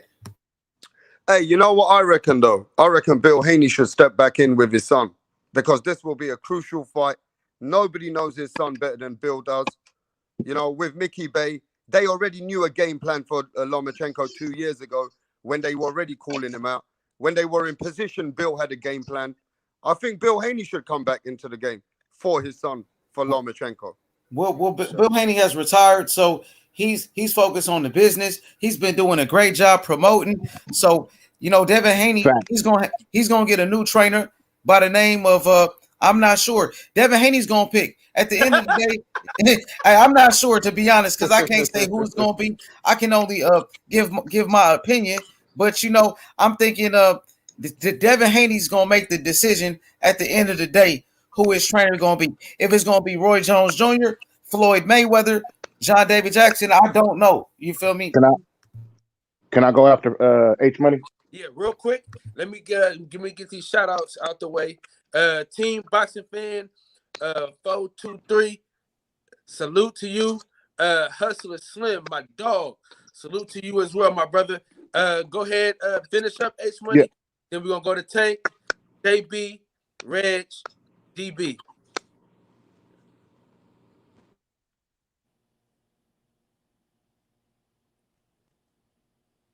You good, H Money? Or you? Yeah, go ahead, Tank. It's on you. Oh, okay, yeah. So for me, Rap Star, as soon as I heard that BH the Great was stepping up into a full-time CEO in the front office of Devin Haney Promotions. I don't call it stepping down as a trainer. I call it stepping up as a father and stepping up as a business manager for his son's career. But as soon as I heard that he was stepping up, the name that went straight to my mind was going back to Floyd Mayweather Sr. Because to Rap Star Boxing's point, who knows Devin better than his father? Nobody. But you know who's close? Somebody who was there around in the beginning of his development as a child, which was Floyd Joy Mayweather Sr. I would love to see them get back together because the only issues, from my understanding, that they had was when both BH the Great and Floyd Joy were co-trainers. But now that BH the Great has stepped up and moved into the front office permanently, I think that there wouldn't be no issue with and Floyd would be able to run the camp and do it as he would want to without having to worry about anything else. The only issue that I would see in that, if there was an issue, would be age, because Devin's a young fighter and he has so much upside and potential for future. And then in that regard, then you have, I would lean towards giving Mickey Bay a shot, or H Money Boxing has the greatest dark horse, as they call it, which is John David Jackson. Woo! That is a great pick, H Money. You know, I don't want him to get with any fight. I don't want to get him with it. I don't want Devin to get with a trainer. Oh, I'm sorry. And Virgil Hunter, who's from up north also. My thing is, I don't want him to get with a trainer that has so many other fighters that he won't be able to spend the necessary time with Devin.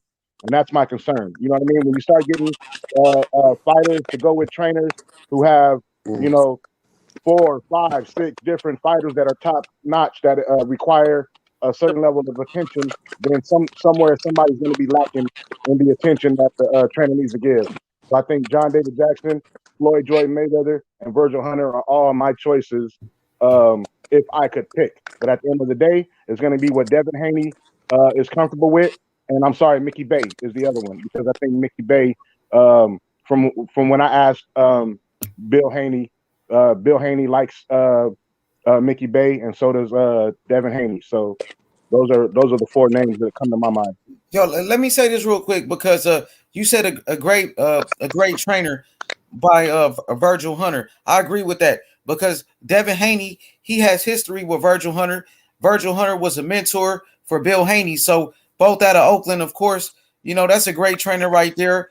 And I know John David Jackson, he's training Clarissa Shields, and also he's training Evander Holyfield right now, because Holyfield, he's about to fight against Mike Tyson in that big time fight right there. So John David Jackson, he's training Holyfield too. You feel me? I think Virgil Hunter is a great choice, and Virgil Hunter also trains Mario Barrios, right? Correct. Yes, sir. Yes, sir. And Virgil Hunter is a very experienced, very, very true to the game. And I think a lot of people respect him as a trainer, just for what he did with Andre Ward. I think he's a great trainer for Devin Haney. Yeah, I like that name. Yeah, and Devin Haney is a similar fighter to Andre Ward, both out of Oakland, a similar type of fighter. So, I think that's a great Big choice facts. too. I've been thinking about that. Big Yeah. facts. H-Money. I was about to say very the same fortunate thing. before you cook. I was very fortunate to meet him in Vegas and have a couple of conversations with him. Virgil Hunter is a great man. Very, very great guy, man. Go ahead. Sure. What I would hope. I know it's probably a long shot, and but I would want Andre Ward to train him. I know it's a long shot. Hell yeah. There you go. That's what I'm talking about. There you go. Hell yeah. Yeah, but isn't Andre Ward invested in Shakur Stevenson? He's not his manager no more though. Oh, is He's he just not? a mentor. He's more of a mentor, big brother type. Okay, Now. okay. I mean, Andre Ward's Nothing. not really a trainer. He's more of a mentor for people, if you think about it. He's a boxing brain that you can pick stuff off of. Hey, what do you see? Kind of a deal, like a mentor. Yes. But you can't put nothing past somebody with an IQ like that. But that's why I say who was around for that IQ from his upstart, and that was Virgil Hunter. Like H Money says, the similar styles, that the two of those guys have, Andre Ward and Devin Haney, the history between BH the Great and Virgil Hunter. These things matter. When you talk about comfortability, I don't want Devin Haney to get out there with somebody that's all new and he has to learn them and they have to learn him. And that's a fact. JB, give us something on this topic.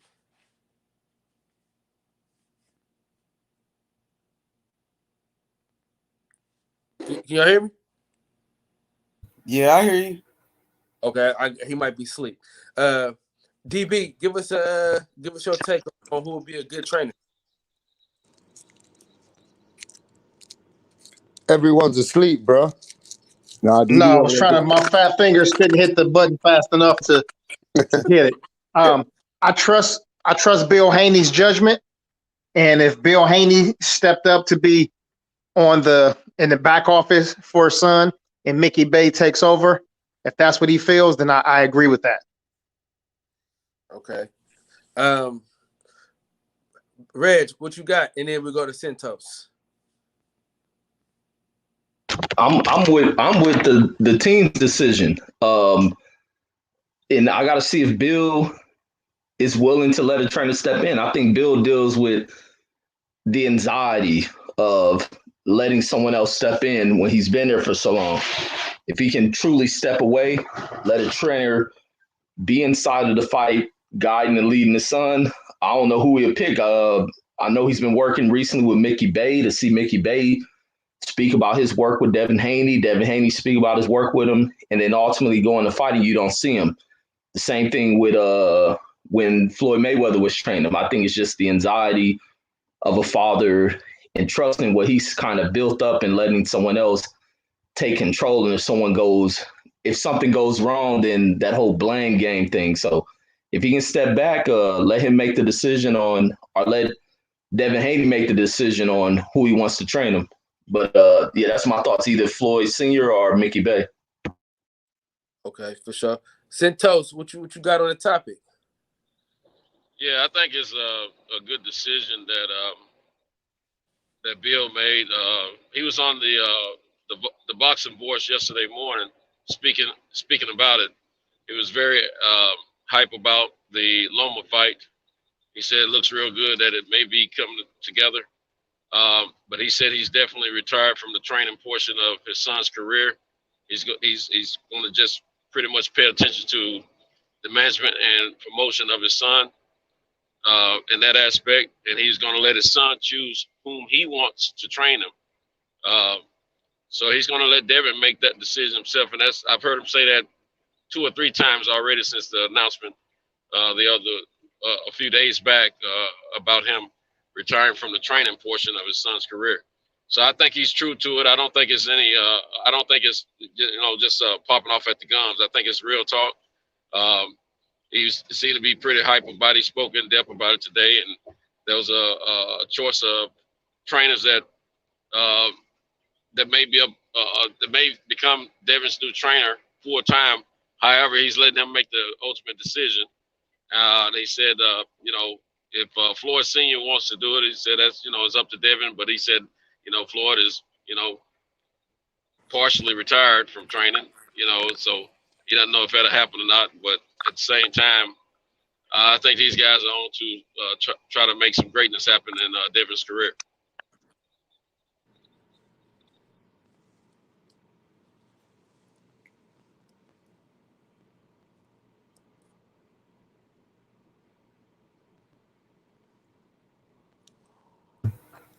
JB, you back?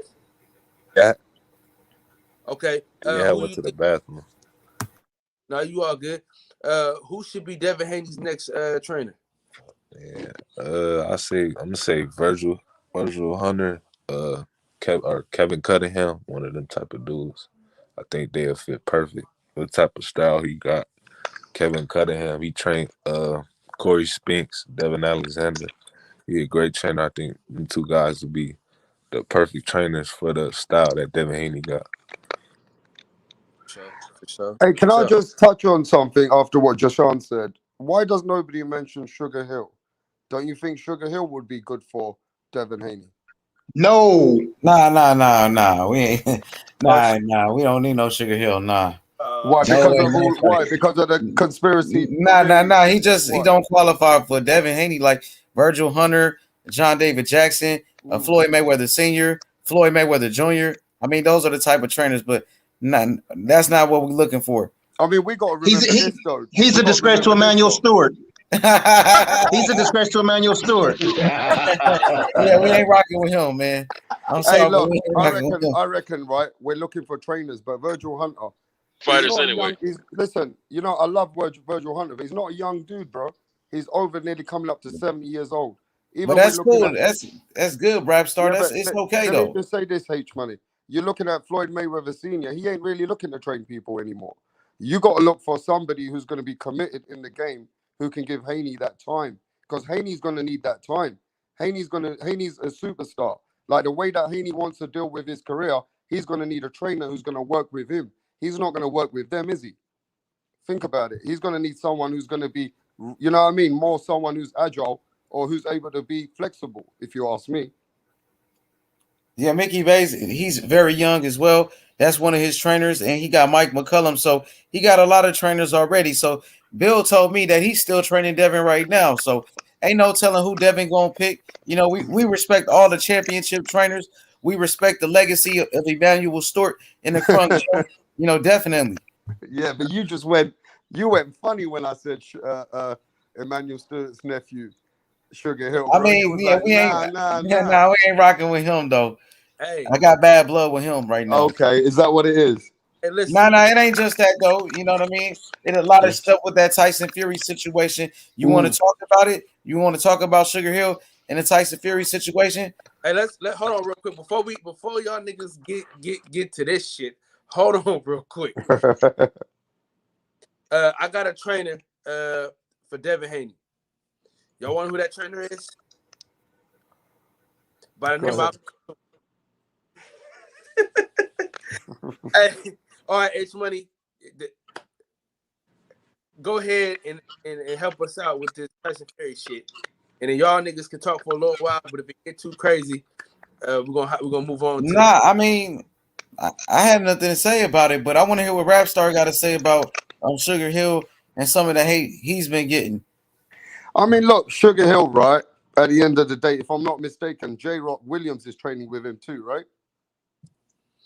Yeah. Yes, true, Yeah. true. So I'm just saying, Sugar Hill is a very pugilist to the game. He gets a lot of respect in England. I'm just saying, bro. He's a trainer who gets a lot of respect. People understand he's come from the guidelines of Emmanuel Stewart. You know, these guys, whatever they bring, their medicine and their secret recipe was bringing power to the table. I think Devin Haney needs a trainer who can bring that power to the table. If Devin Haney's lacking anything, it's a little bit of pop. We need a trainer to give Devin Haney the confidence and, you know, be able to build his power ability. Who's that guy who used to train Errol Spence? You know, the guy that Errol left. You know, there was a guy that Errol was training, doing conditioning with. And Errol said the guy was making Well, him do some real Blu-ray. hard His work. name is Blu-ray. Yeah, Blu-ray. You know, They hook back up though. you got to get a team with Blu-ray and a trainer, which will be, you know, enhancing Devin Haney. I don't think Sugar Hill's that bad of a name. Maybe because of the Well, conspiracy theories. Maybe because of all this Tyson Fury bullshit. I don't know. That's why H Money thinks Sugar Hill's not really a great well, candidate. let me say this though, Rap Star. There's plenty of trainers that's been doing this longer and is better than Sugar Hill. Sugar Hill just came on the scene because Tyson Fury, because of that win. But before that, Sugar Hill wasn't doing anything, you know. And also, as far as you said he had another fighter. Who was the other fighter you mentioned? Andy Lee. Andy Lee, I mean, I'm talking about John David Jackson. John David Jackson trained Kovalev. Let me finish though. John David Jackson, he trained Kovalev the Crusher. He's training Clarissa Shields, Evander Holyfield. He trained Bernard Hopkins, Randall Bailey, Nate Campbell, world champions. And you know what Sugar Hill hasn't done what that man did. So until I know he's I know he's living off his uncle's name, Emmanuel Stewart, and the Crunk name, but he got to do more. He got to do more than that in the sport of boxing. You got plenty of trainers like Virgil Hunter that's still active with Mario Barrios. So he got to step his game up. He hasn't been in that type of situation as a trainer yet. You got to do it more. In that fight with Deontay Wilder, you know, people still got questions about that. Some people feel like Deontay Wilder was cheated. So how could we really give Sugar Hill the credit when Jonathan Banks was the one that trained Vladimir Klitschko and Vitaly Klitschko? When Emmanuel Stewart retired, it was Jonathan Banks who trained the Klitschko brothers, not Sugar Hill. So is Sugar Hill not respected in the same fraternity like we respect him in England? No, I would say, of course, no, he's not. Of course not. Of course not. He's not respected. You guys kind of slant. So let me just get this straight. That's not altogether true. He's respected as a trainer, but see, you got to remember, I don't think it's a good match for him and Devin Haney because of the fact normally those guys up there at Crunk, they're used to, well, at least the newer guys, they're used to the big guys, you know, middleweights and above, you know, mostly heavyweights and cruiserweights, you know, big punching. They're about big punching, man. I can't think of anybody in the lightweight division or below that they're trained, that they have a history of training. They haven't had anybody that small since. I'm sorry. Let me say this real quick, my brother, because which was back in the day, and that was a man. Go ahead. Yeah, let me say this real quick because you said something about Devin Haney's power, but he showed his power when he knocked out Antonio Moran. You know what I'm saying? It was the knockout of the year. No, I didn't say that. I didn't say nothing about you, my brother. I wasn't talking about you. I'm saying, but in 2019, no, I didn't say anything about 2019. I never said. Let me say this real quick. I never said anything.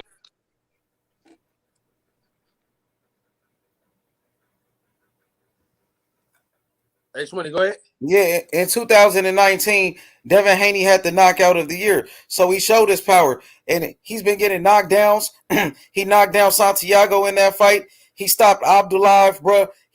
Devin Haney doing what he's supposed to do. And on top of that, he's only 22 years old. He just turned 22. So he's still putting on his men's strength. And the power going to come.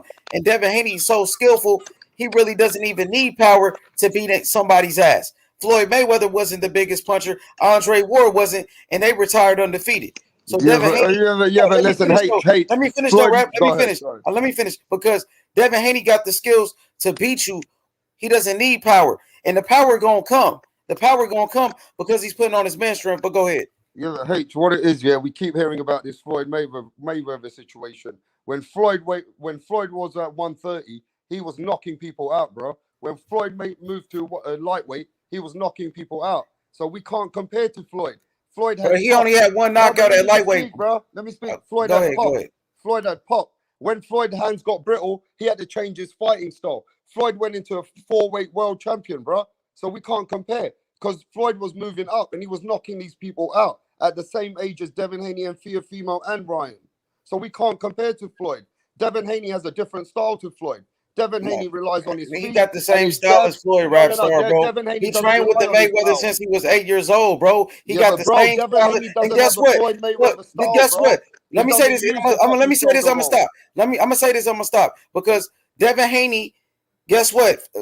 Floyd Mayweather only had one knockout at lightweight. You saying he's knocking out everybody at lightweight, but Floyd only had one knockout at lightweight against Justin Juco. So until you name me some more knockouts that he got, you can't say Floyd was knocking out everybody at lightweight when he only had one knockout. Devin Haney got more knockouts at lightweight than Floyd Mayweather, my brother. Yeah, but bro, he was moving it's up the truth. bro, as he was going up. And we got to remember this, though. We got to remember this, H. Floyd Mayweather relied on different skill sets. He was known for the shoulder roll. He was known for different situations in the ring. Devin Haney has a different style to Floyd Mayweather. He relies on his jab, he relies on his movement, and he relies to get away from power. So what Devin Haney does, he does a little bit like Floyd, but he's not nothing like the whole Floyd. He's not. He's not, bro. He's a different fighter to Floyd. Bro, Floyd Mayweather Sr. said Devin. Wait, hold up. Floyd Mayweather Sr. said Devin Haney is just like my son, and that's Floyd Mayweather Sr. who created the shoulder roll, who created the fucking Floyd Mayweather style. So you can't. If Floyd Mayweather Sr. said it, who are you to say he's not like Floyd? And that's Floyd's dad. That was his dad said.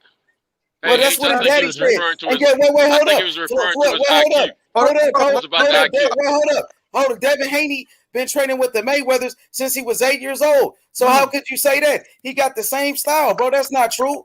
But bro, it's not the same style. It's slightly different. It's a different style, bro. Let Cintos get in here real quick, though. Cintos. Come on, H Money. It sounds good that he's like Floyd, but he's not like Floyd. Yes, he is like Floyd, bro. He's a little bit, very little. He is like Floyd, bro. He's a little bit, not much. Devin Haney's the next Mayweather, bro. He's the next Mayweather, bro. I love it, H. I love it. Devin does have a different style. He uses his reach a lot more. He's longer, man. He's just, it's a different style, but at the same time he's been taught well and been taught the Mayweather way. But I think the senior was referring to his IQ in the ring more than his abilities. I mean, and his abilities are there to be great, just like his sons, but they're totally different. I mean, and Rep Star was right. I mean, Floyd was knocking everybody out for years. His hands got brittle. That's the only reason we didn't sell the way out to win. But at the same time, Devin is still growing, like you said, H. I mean, he's getting into his man strength, but his IQ is on the level where Floyd's was at that time, and he schooled very well. But if you watch him, you put them side by side, let them, show their techniques. They're different. And Devin's longer, man. His punches are going to be longer. His stance is going to be wider at times. I mean, it's but that doesn't take from his abilities. I mean, he's good. He knows the defense. He's learned. His dad was talking about it yesterday morning. He's learned the defense from the Mayweathers, but he learned something from Senior. He learned something different from Roger at different times in his young life. He's learned from Mustafa. He's learned from Virgil. He's learned a little bit of everything. Devin's one thing Devin's got that Floyd didn't have. Floyd had his uncle and his dad's DNA and all they training. But Devin's been trained by multiple guys, and he's learned a little bit from each one of those trainers. And he's been able to put that together into a melting pot and create his own style. It's a different style. But mentality-wise, IQ-wise, real similar. I just want to touch on that as well. We can't forget when Floyd was close to the rings all the time, and he was always in the pocket. Floyd would easily be able to, he could move from 7-8 shots and get you with an uppercut, a right-hand lead. He can move out of the way and, fight in that short distance and long distance. Floyd had a different style, brother. Floyd's shoulder roll then, as he adapted, got even different. Floyd relied on different skill sets to how Devin Haney is adapted. Hold on, Devin real quick. Haney is a different fighter to Floyd Mayweather. Yeah, it resembles nicely, but it's no way near the Floyd Mayweather we had at that age. That's what I'm saying. Well, I'm saying Floyd had one. Go ahead, bro. Floyd had one knockout at lightweight, bro. That's facts. Until somebody proved me wrong. Floyd had one knockout. I understand you said he had one knockout, but what about the knockout he had with Jesus Chavez? Let me finish, my boy. Yeah. Because Floyd only had one knockout at lightweight. Yeah. Fact. Okay, but what about the knockout he had with Jesus Chavez? Even when he had the knockout with, rest in peace, Hernandez. What about the knockout he had with Diego Corrales? I mean, Floyd could That was at 130 though, Yeah, Rapstar. even That was at 130. Floyd was popping, right? That was at 130, Rapstar. We're talking about 135. He was still putting people out. I'm saying But he that's was a 130. That's a smaller different fighter. weight class. Yeah, but listen to this, H. He was a smaller fighter coming into the lightweight. And then as he came into the lightweight, he took over super lightweight. Then he took over welterweight. This is a different fighter, bro. He wasn't knocking people out though. We talking about power. He wasn't knocking people out at 135 or 140 or because 147. he was a smaller fighter, though, wasn't he? Don't Though, matter, right? bro. Power don't matter, bro. You don't need power. Hey, real quick though, you said something about Devin Haney not being in the pocket, but he was in the pocket when he was fighting with Gamboa that last fight. So you can't say that he was short distance. He was like right in the chest. So we can't really say that. But let's get off this topic because we can. No, that's a fact. That's a fact. I had a chick talking crazy, and I told her she was out of pocket. So yeah, sometimes people be out of pocket. Hey, look, man. Enough respect to Devin Haney for what he's doing, but by putting him under pressure like he's the next Floyd, that's too much pressure on Devin Haney, bro. No, pressure you make should just diamonds. let Devin Haney create his own path. Nah, there is never going to be another nah. Floyd Mayweather. It ain't even going to be close. That's Hey, just my listen, view, pressure bro. make diamonds, bro. Pressure make diamonds. And yeah, he gonna be the next Floyd. He gonna be the next Sugar Ray Leonard. Big facts. Yeah. Big Man, facts. That way. And hey, I don't blame you. I don't blame you, yeah. I know you're gonna ride with Devin Haney, bro. That's why Teofimo running, because he know he the next Mayweather. Because Devin Haney beat him up twice in sparring. They better keep running from Devin Haney. As Devin Haney Ryan steps Garcia up, better keep ducking him. Yeah, but as Devin Haney steps up, he does need to work on some of that pop. Because if you guys think that he can just rely on working away from his jab, as the elite competition he's got to keep them away and bait in distance. So he has to, as he goes up in weight, Devin Haney will create more power. And maybe that's what's going to be the best of Devin Haney. Maybe we ain't seen the best of Devin Haney. Devin Haney will beat Teofimo right now. Devin Haney don't even need power to outbox Teofimo. Outbox him for 12 rounds. Beat the hell out of him. Who's he fought that can tell you that he's going to beat Teofimo now? Hey, guess what? He got better skills. Teofimo, why he won't fight him though? It doesn't matter. That's all you want to say. Who he fought? He gonna beat Linares. He just beat Gamboa. He beat a lot of guys, bro. He beat Santiago, who was undefeated. Yeah, but right now on paper, you can if we come from you can say country, who he beat. All you, yeah, but you we can come say from who he another beat. No, country hold right up. Let now me on talk. paper. Let me talk, bro. Because ahead. you can say who he beat all you want. But guess what? When they meet up, he gonna beat his ass. So it don't matter who he fought. It don't matter, because when he beat Teofimo Lopez, it ain't gonna matter, bro. So it gonna happen. That's what it is. And T.O. don't want no smoke. But we can't say that, H. He don't want, hey man, he said next topic. T.O. don't want no smoke. Because we want to fight now. He went to go fight What did Bill Haney do in 5 months? Okay, he wanted you want to go there, H, with me? He wanted to fight Cambosis. What did Bill Haney do in 3-4 months? What did Bill Haney do in 3-4 months? So why they didn't want to fight though? What did he do? Why they Did didn't he want to bring a fight us? contract? Did he bring a Exactly, contract? bro. Yeah, exactly. Keep running, keep hiding. Keep hiding. That's all right, man, because goddamn.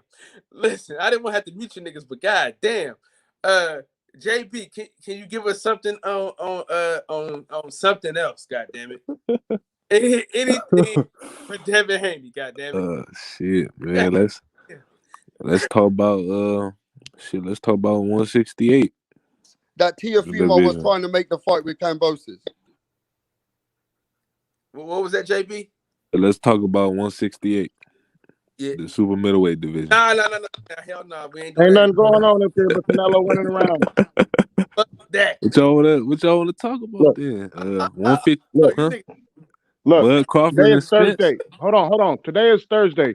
Tomorrow, the GOAT fights an all-female all-female card. An all-female Tomorrow. card. Hell yeah. Damn Do it. we have anything on the historical aspect of the GWOAT putting together an all-female card where we have not only the GWOAT, but Marlene Esparza, who was also an Olympian, on this fight card? Can the ladies get some love? Yes, yes, sir. Tank. Let's talk about it. Absolutely, Tank. Appreciate you, man. Because I forgot I even had that in the chamber. God damn it, man. Lee. All right, Tank. So talk about Clarissa Shields if you can. Clarissa Shields is going to make is going out there to try to make history, something that not another boxer has done in the history of boxing, male or female. And we'd be remiss if we don't shed some light on not only this card, not only her opportunity to go over here and become two-time undisputed. I'm sorry, is she going for her third undisputed? Or I believe this woman is doing things under 15 fights that we haven't seen anybody do. She has the skills. She has the drive. She's you want to talk about daring to be great? She has that. There's even talk about her going to MMA, but first things first, she got to take care of home base.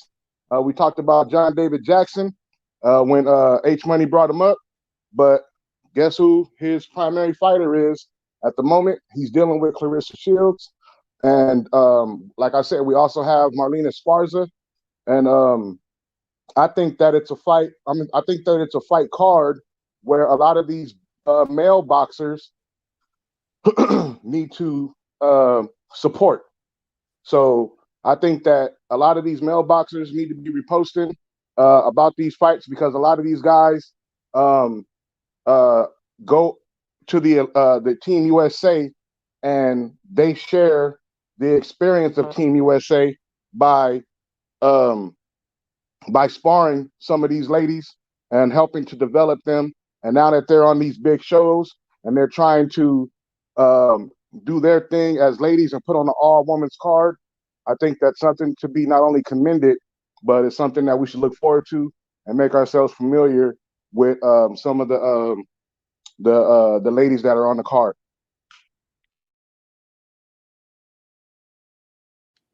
For sure. DB, what you got on that? Clarissa thick as fuck.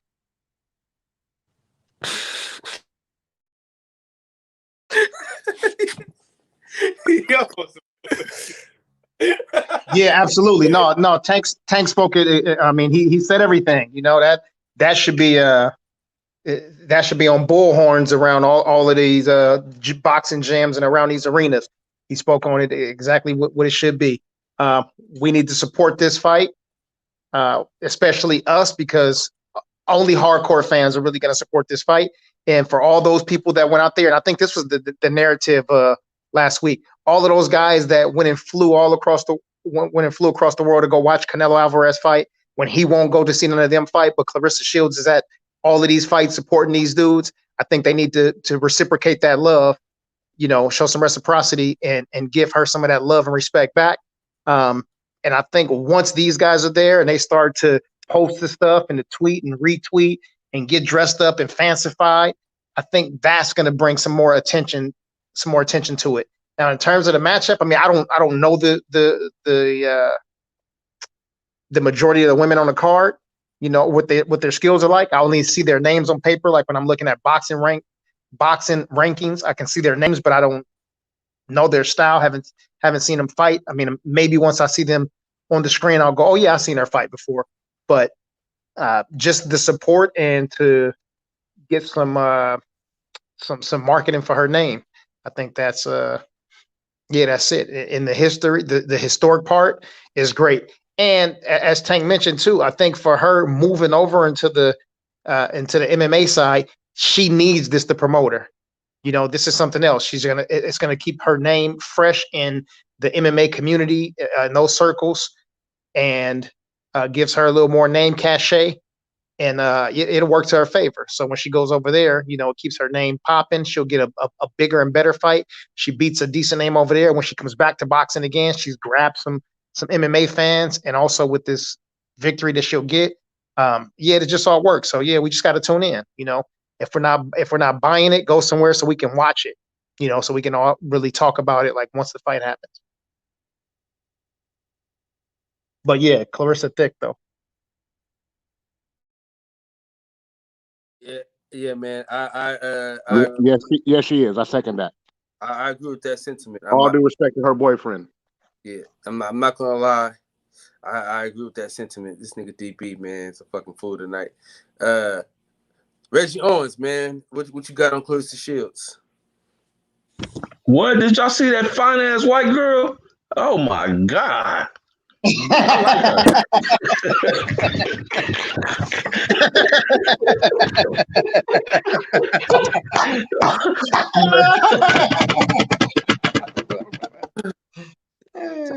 I'll try to stay in character to make y'all mad as fuck.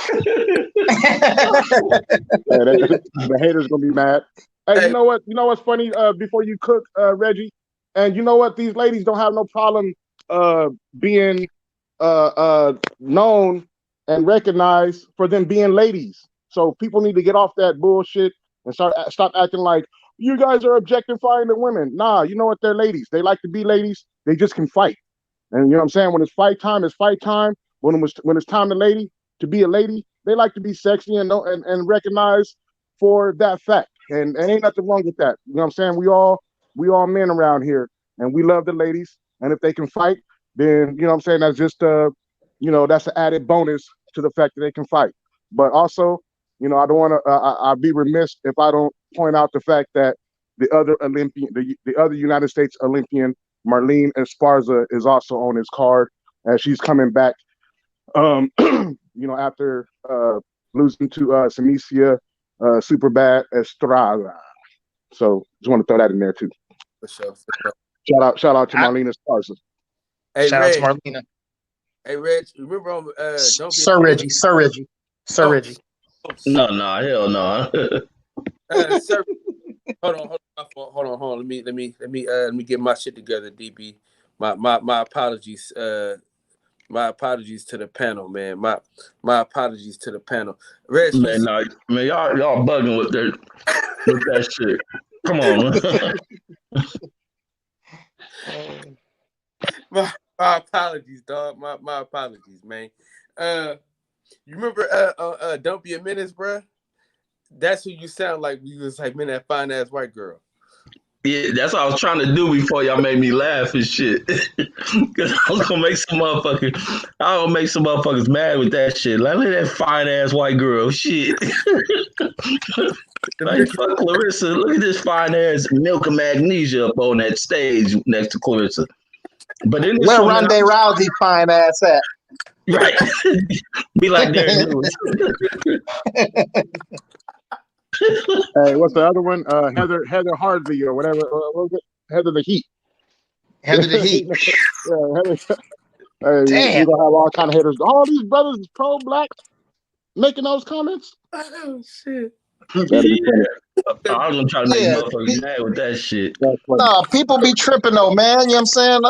You ain't gotta like a white girl to get head from them. You know what I'm saying? People be tripping. On the real.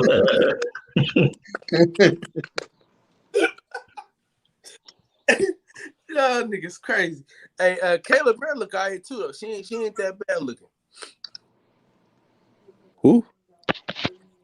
She a fighter. She fight for Top Rank. Say her name again. That tall ass lanky white chick. Yeah. You talking about? Okay. Yeah, Michaela Maria. Yeah. Oh, Marmaduke. Yeah.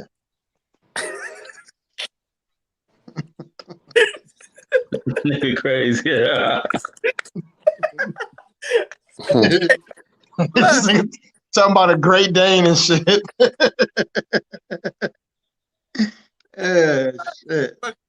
Boy, God. Hey, Rapstar, you still here? Yeah, yeah. Hey, listen, before I leave the building, I want to know about this fight. What do you guys know about Maria Eve Dekari? What do you know about the opponent of Clarissa Shields? Can anyone educate me on the opponent with Clarissa Shields? I don't think none of us know her.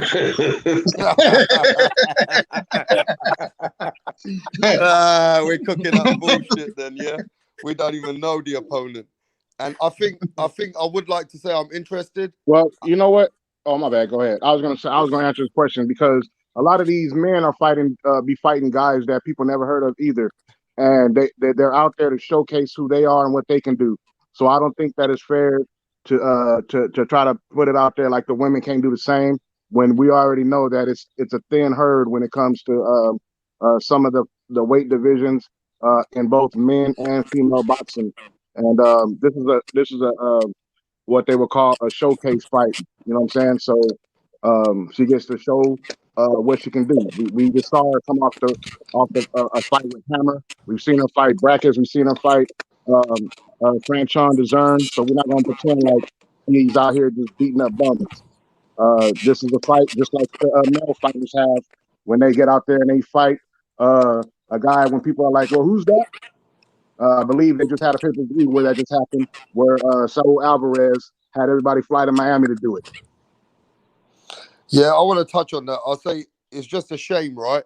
That it's an undisputed woman championship, and it's for the WBO, IBF, WBC, everything's on the line, and we don't even know the other opponent. I mean, I know what you're saying, that there is other fights out there for men, and we don't know who some of the opponents are when they're coming up, sometimes coming from other countries, stepping up in last-minute fights.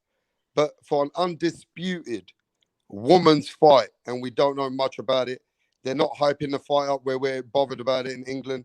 I think women's boxing is just in a bad place, because even for the undisputed, nobody really knows who the other opponent is.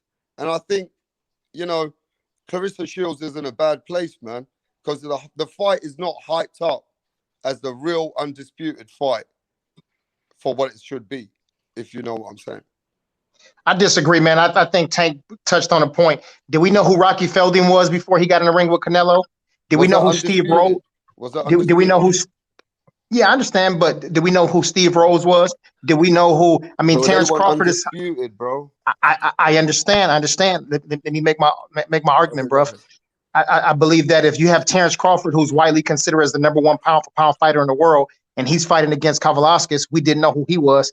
I'm not saying it's a parallel, but I'm saying it's that's an argument. So it's not women's boxing. You can just say boxing. I would separate it from boxing. For me, I think women's boxing is not looked upon like people look at general boxing. If you look at a lot of men this weekend, if you talk about the fights that they're going to be talking about is what the guys are fighting. I'm not saying we're sexist. I say that the men who are hardcore pugilists, they follow the men's boxing first. Women's boxing is probably looked upon about 5 to 10%. That's all sports, though. And Right. we can talk about You ever that. heard of But the WNBA? I've asked many platforms lately. I think your name's DB, right? I've asked many Yes, sir. platforms lately, right, bruv? I go to a lot of channels and I say, what's Clarissa Shields' last 2 opponents? People don't even know that she fought Christina Hammer. People don't know these things. So when I speak to people which are hardcore boxing pugilists and they don't even know opponents for Katie Taylor, Savannah Marshall, Clarissa Shields, I don't think we're invested as an interest to follow the opponents. I don't think men follow boxing the way that you think they do in the widespread of things for women. I just think that way. And I've seen it, and I can see it all the time. I understand. What's your total point, and what's the solution? I think the solution is you can even see, even in the media, we don't cover it correctly. You don't see people don't cover women's boxing in the same way we cover men's boxing. We don't. So I think that's where we should be what's starting. the solution? We should be pushing. We should be pushing through the media. And you touched on a very good thing the other day, that the UFC sell a story between the fighter and the public. Right. And we're not getting that from these women, bro. From other That's places. what we're doing right now, brother. To touch with them. You know what I'm saying? Yeah. Rapstar, that's what we're doing right now, brother. We're lacking. No, he talking about on a larger scale though. I understand what he's saying. No, there is no larger scale. Okay, let me say this real quick. There is no larger scale in boxing media outside of the YouTube platform. ESPN don't cover boxing. Fox don't cover boxing. CBS don't cover boxing. Nobody covers boxing like we do. It's our job to do it. They're going to get their stuff from us. I just watched ESPN the other day. You know what they was quoting? Shit that they saw in barbershop conversations. Yeah. You understand what I'm saying? It's our responsibility. That's what we're here to do right now. We're doing it right now. All right? We just had a fight with Miguel Borchet and Oscar Valdez. Let me ask you a question, Rap Star Boxing. Who was Oscar Valdez's last two opponents before he fought Borchet? I know he fought Scott Quigg, which was his last third opponent, and then he fought another. I didn't ask you the last third opponent. I want the last two. Yeah, and he fought the Mexican guy after that, which I don't know okay, the Mexican guy. Okay, you see my point? But I don't know his name. Okay, let's change it up. Let me change it up. Who was Josh Taylor's last two opponents? Say that again? Who was Josh Taylor's last two opponents? Even the guy who fought Zepeda. Who was Josh Taylor's last two opponents? He fought in the Regis Progress. Those were the last three. So Clarissa fought two girls last. Got him! There's so many boxes that we can. Oh shit! There's so many boxes. What I'm saying is, right? You can't expect anything to happen unless we make a change, and the change is not happening because the interest is not there. That's what we're doing. We're generating the interest, and you're saying, "Well, we're not interested in that." I'm not saying we're not interested. I said the widespread of things, bro. Let's be honest. If Adrian Broner was fighting, brother, I'm being honest. Yeah. So even if Adrian Broner was fighting that weekend, people be watching that. Then Clarissa Shields. That has nothing to do with the point that we just made. You made a point, and you specifically drew, and I got nothing against what you're saying. I'm just this is for the people that are listening on the playback. Right. Well, who was the last two people she fought? The people didn't know she fought Christian Hammer, right? Okay, we can do that with a lot of male boxers too. That's my only point. We can go pull out some of these fighters and say, who's the last two guys that these persons fought? Who's the last two guys this person fought? All right, so it's our job to generate that interest by talking it up. So you think there should be women? There should be women media channels. There should be some women media channels, then, bro. No. I'm saying us. I'm not putting it on nobody else. I'm saying right here, right now, we were looking for a topic, and then I said, let's talk about the fight tomorrow. I'm not putting it on anyone else.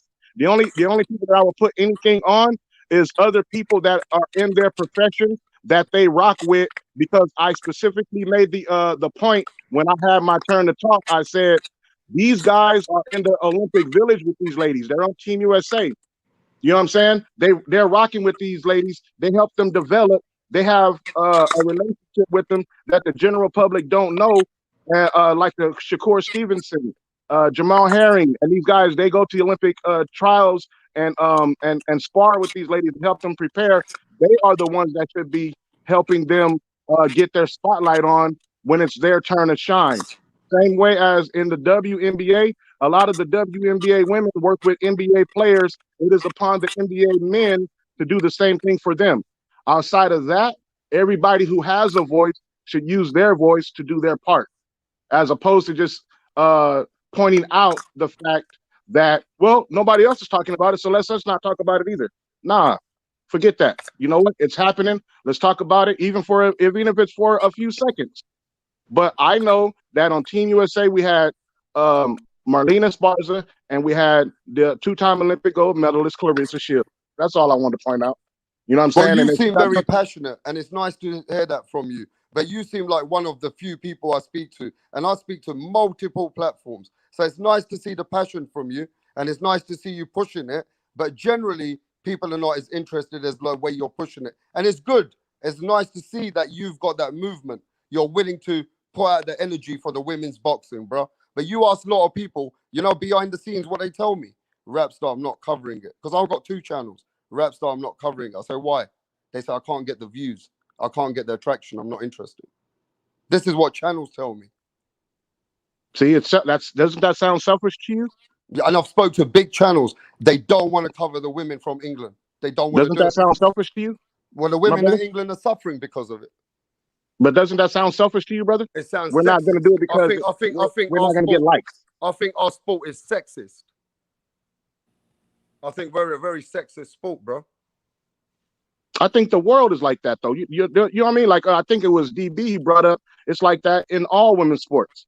You know what I'm saying? Outside of maybe tennis, but those ladies had to carve out their own lanes. Whether you're talking about, excuse me, Billie Jean King, or the Serena sisters, or the sisters that's coming up now. But nobody talks about ladies golf. Nobody talks about WNBA. So that's just the thing that we have to deal with. But everybody has to do their part. And whether they're going to get 2 likes or 200 likes and at least speak on it and act, we're not going to act like they're not there. You know what I mean?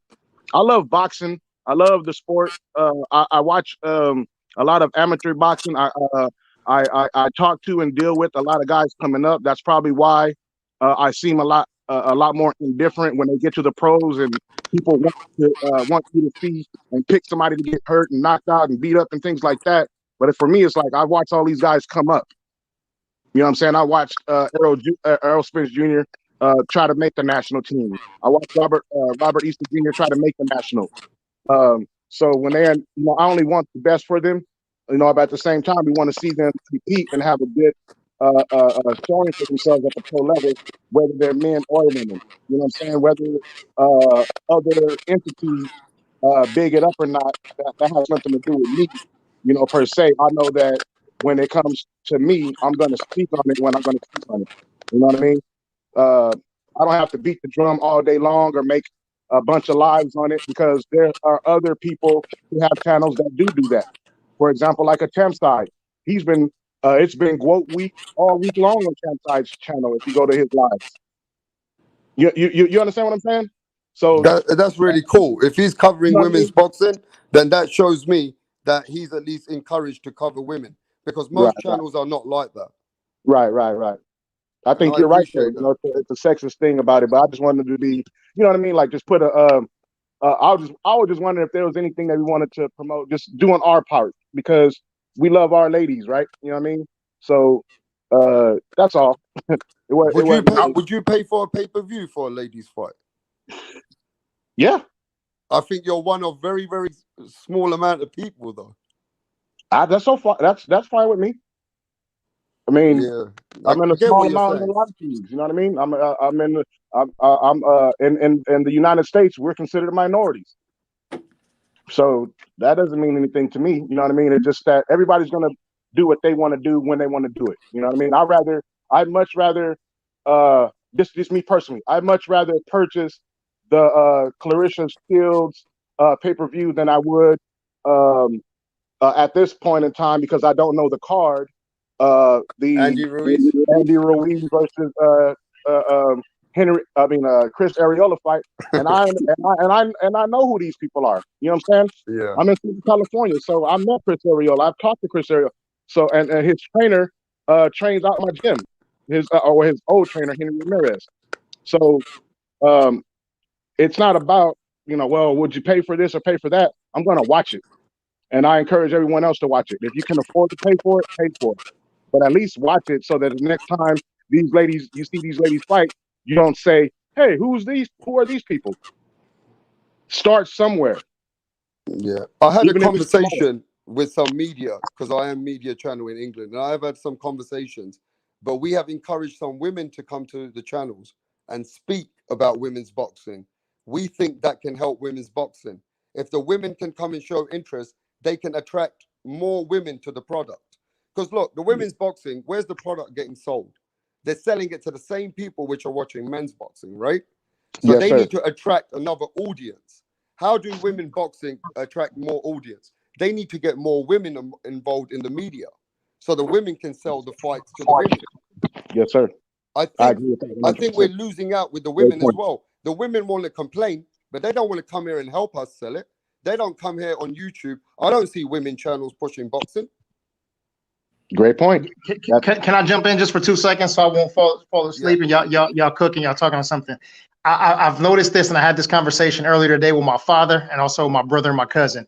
if you look at all the, well, not all the, but if you look at boxing now, and especially in MMA, there's a woman on almost all of the broadcasts, on the commentators' desk, or doing the pre or post fight shows or interviews. So I think it's coming along slowly. You just can't all of a sudden overnight wake up tomorrow and have a panel with 10 women there. You know what I mean? It just doesn't make sense. I mean, it's got to make sense. But I just Googled a second ago the top 10 most popular sports in the world. Give me a second. I'll read these: football, basketball, tennis, cricket, golf, baseball, hockey, volleyball, rugby, and boxing. Those are. Can you tell me which one of those sports that women are viewed in the same light as the men? Exactly. You can't. So we can't just put it off on boxing. You know what I mean? This is a worldwide thing, and it doesn't matter if you're in the UK, across the pond, or over here in South Central LA, the capital of the United States. It doesn't matter where you are. Like it's just a thing around the world. So I agree with the Sweet Science Examiner that the platforms start from small, grassroots, and like we say, 10 toes, from the mud. We have to do it from these smaller platforms first, and then gradually grow, because the old media, which is considered big media, follow our lead. So if we start talking about it on this show at 2 o'clock in the morning, and it moves over into 8 o'clock in the morning and 10 o'clock in the morning, it's not going to happen with one fight. But I believe that if things happen like Reggie said, or like Tank said, people get dressed up, and somebody's phone is loud as hell. Yeah, If, you got to people use that mute, Cal, to put people on mute. if people are dressed up and they're going just for the event, just for the festivities, because they did the same thing when Canelo went to go fight. Nobody thought it was going to be a competitive fight. People went because it was an event, right? So they can dress up, so they can take photos, so they can mingle and rub shoulders and elbows with the other athletes and celebrities. So they need to go out and represent the same way. And I think once people start seeing that on their Twitter, on their Twitch, or whatever those social media accounts are, then the buzz will happen. And in 3 or 4 or 5 fights, it'll grow exponentially. And eventually it may get to a better place. I mean, it will get to a better place, but how big it'll get, I don't think it'll ever be as big as men's boxing, at least not in our lifetime. So anyway, that's just my little piece. Hey, before I leave the building, I just want to say this, man. It's been some great topics, and the Sweet Science of Boxing Examiner. I'm looking forward to subscribe to your channel and send people to you, because I can see you cover women's boxing, right? I cover all boxing. You can send them wherever you want to send them, to my Instagram or my YouTube channel. Yeah, I do get people sometimes that email me what channels to go to for women's boxing. Yeah. If you are looking to cover it, cover- I'll be more than happy to send them your way. For sure. I mean, at the end of the day, there's hardly any media which covers women's boxing. I can't exactly send people there because not many people cover it as a sport like we should do. So it's good to see people interested in it. But on that note, TBS, thanks for having Rap Star from the other side of the pond. My brother, cooking that boxing, man, and the Sweet Science Examiner. Nice cooking out with you, Jashawn, TDB, Reggie, and who's the other brother? Centos. That's Fred. Yeah, Cento Fred. Boxing. Cento Boxing, man. From the other side of the pond, brethren. Thanks for having me on your panel, bruv. Yes, Salute, sir. Rap Star Boxing Knowledge. Salute, King. Be safe. Yeah, God bless you guys. Peace. Salute. Hey man, this is a hell of a show. Shit, we cooking, man. We cooking tonight. Man, my badass daughter, man, she done woke up, man, walking around the damn house, man, like she own the damn place, man. Hey, DB, talk to me. Nick MMA segment in here, man, real quick. Talk to me. Wherever you want to take it. Talk to me. Talk to me. Where you want to take it? Let's go. I'm ready for the dialogue. Let me ask you an MMA question. Yes, sir. No. Yeah, go ahead. What style of mixed martial arts do you What do you discipline prefer? dominates? No. Okay, What sorry, I'm sorry. style or discipline do you prefer when you watch it in terms of like what catches your attention, and which fighters have the style that catches your eye the most? For example, you know what I'm saying, you got some people that are ground and pound, some people are more so with the judo, some people are stand up, some people use leg kicks and a variety of kicks and elbows, and some people have the total package. Who would you say are the top fighters that have the style that you personally like, and that you would say exhibits all those styles that catch your eye? All right, let me try to answer this one at a time. First things first is because of my style and what I've grown up doing and what I train and practice now, I'm a jiu-jitsu fighter and a kickboxer. So anybody who is with American or with Muay Thai, kickboxing, or any jiu-jitsu player, like those are the guys that I favor. That's what I like to see. I like to see jiu-jitsu is basically playing chess with your body. Right, it's like you make a move, I make a move. I try to make a move before you can. So those are definitely the styles that I favor. The best guys in the sport right now that I really like seeing in terms of being a jiu-jitsu player, of course, Damian Maia. I do like Aljamain Sterling. I mean, he's a wrestler that turned into a jiu-jitsu guy. I like seeing him. Let's see. Islam Makhachev, again, he is a combat sambo fighter, but that's kind of basically mixed with wrestling and jiu-jitsu. I like seeing him fight with that style. And who am I missing right now? Who am I missing? I mean, in terms of the wrestling, of course, I like to see Kamaru Usman and Khabib Nurmagomedov. I think that the way that they ride people and they're able to go for these chain wrestling takedowns and to grind dudes until they actually get the takedown. Yeah, those are probably two of the best. How could I forget Daniel Cormier? And John Jones he's looked at as a wrestler, but you know he's so long. He's got an 84-inch reach. He's 6'4". He's fighting as a light well, he was fighting at 205 as light heavyweight. So his arms and his limbs are so long that even though he comes from a wrestling background, it's easy for him to get submissions. And for somebody who's a wrestler, he finds submissions very, very well. Whether he's he's not really at the bottom of anything, but if he's from the side or from the top, John Jones will. Yeah, he's just a phenomenal dude. And in terms of the strikers, man, I know these are some guys come from karate backgrounds and they go from karate and moving into Muay Thai and kickboxing and MMA. But Israel Adesanya, of course, I mean, that's easy. Anderson Silva is my personal GOAT. Uriah Hall, definitely great with striking. And if it's for knockouts, I mean, it's more of a boxing style, but Francis Ngannou, he gets in there and he knocks dudes out. And how can I forget Kevin Holland? Yeah, but those are my guys. For anybody who's not into mixed martial arts, you look those guys up, start with their highlights, and then start watching some of their stories. And then you start watching their fights. I guarantee you by the end of 2021, you are a fan of those guys or an MMA fan altogether. Hopefully I answered partially answered that, Tank. No, I think you was there a answered second everything. part? No, Okay.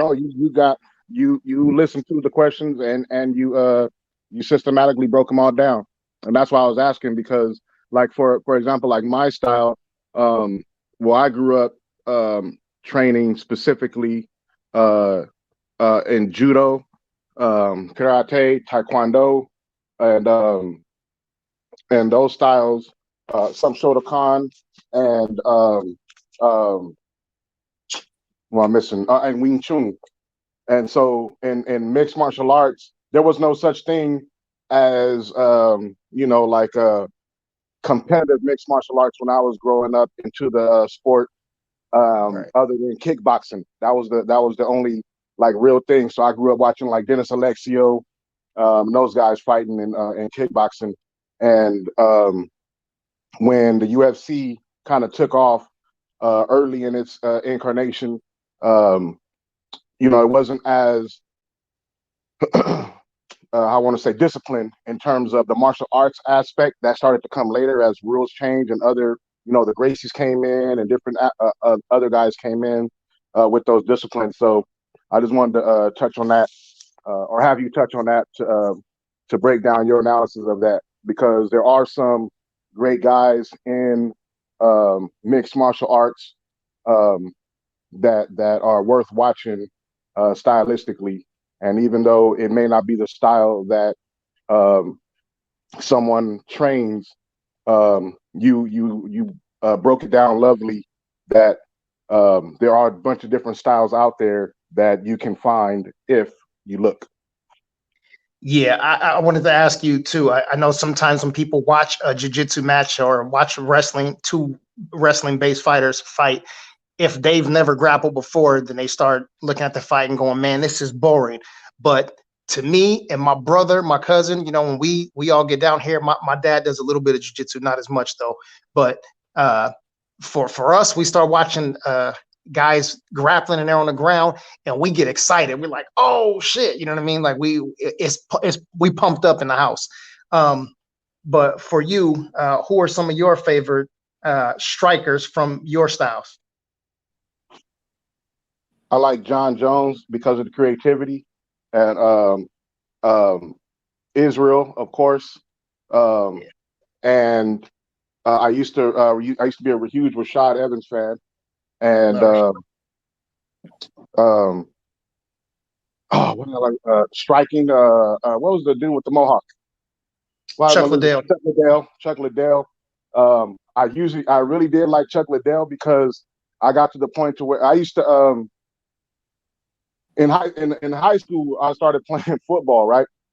Yeah. And a lot of the football players that were linemen also wrestled. So, and I played linebacker, and so some of our defensive ends and defensive tackles and offensive tackles, they would also do wrestling. So a lot of guys knew by then that I was trained in the martial arts, several different martial arts. So they would, test you and things like that. And I would go to their wrestling practices and I would tell them, well, I don't know how to wrestle, but I know judo, right? I'm very skilled at judo. And I'm not going to go by their rules, but because they wanted to get you in there and toss you around, right? So, right, but yeah.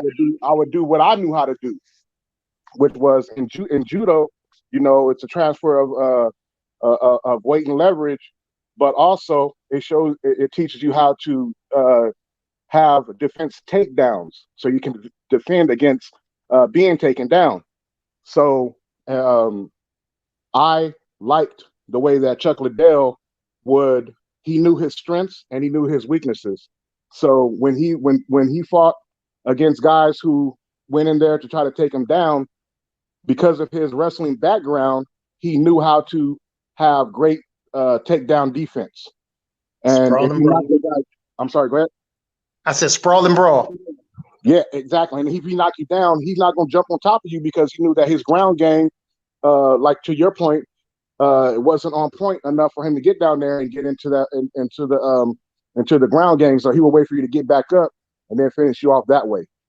And so I like that. The other person I liked is my GOAT, and as you know, is Anderson Spider Silva.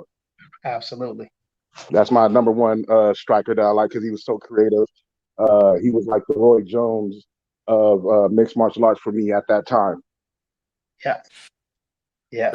Yeah, these guys get a little bit older, man. And obviously, when these are reflex fighters, you know what I mean? And for them, it's about, they have great with angles too, but they're about speed and reflex. Once these guys get a little older and that's taken away, then they really have to use angles. But again, that's not their primary thing. So They end up taking some L's as they get a little older, but yeah, Roy and Anderson, those are parallels for those two sports. Yeah. Also, there's another guy. Just I don't know why I just mentioned his name, but Charles Oliveira. He was fighting at 145, and he just moved up to lightweight, but he just beat Tony Ferguson a few months ago. Charles Oliveira. Look at this dude, and man, talk about submissions.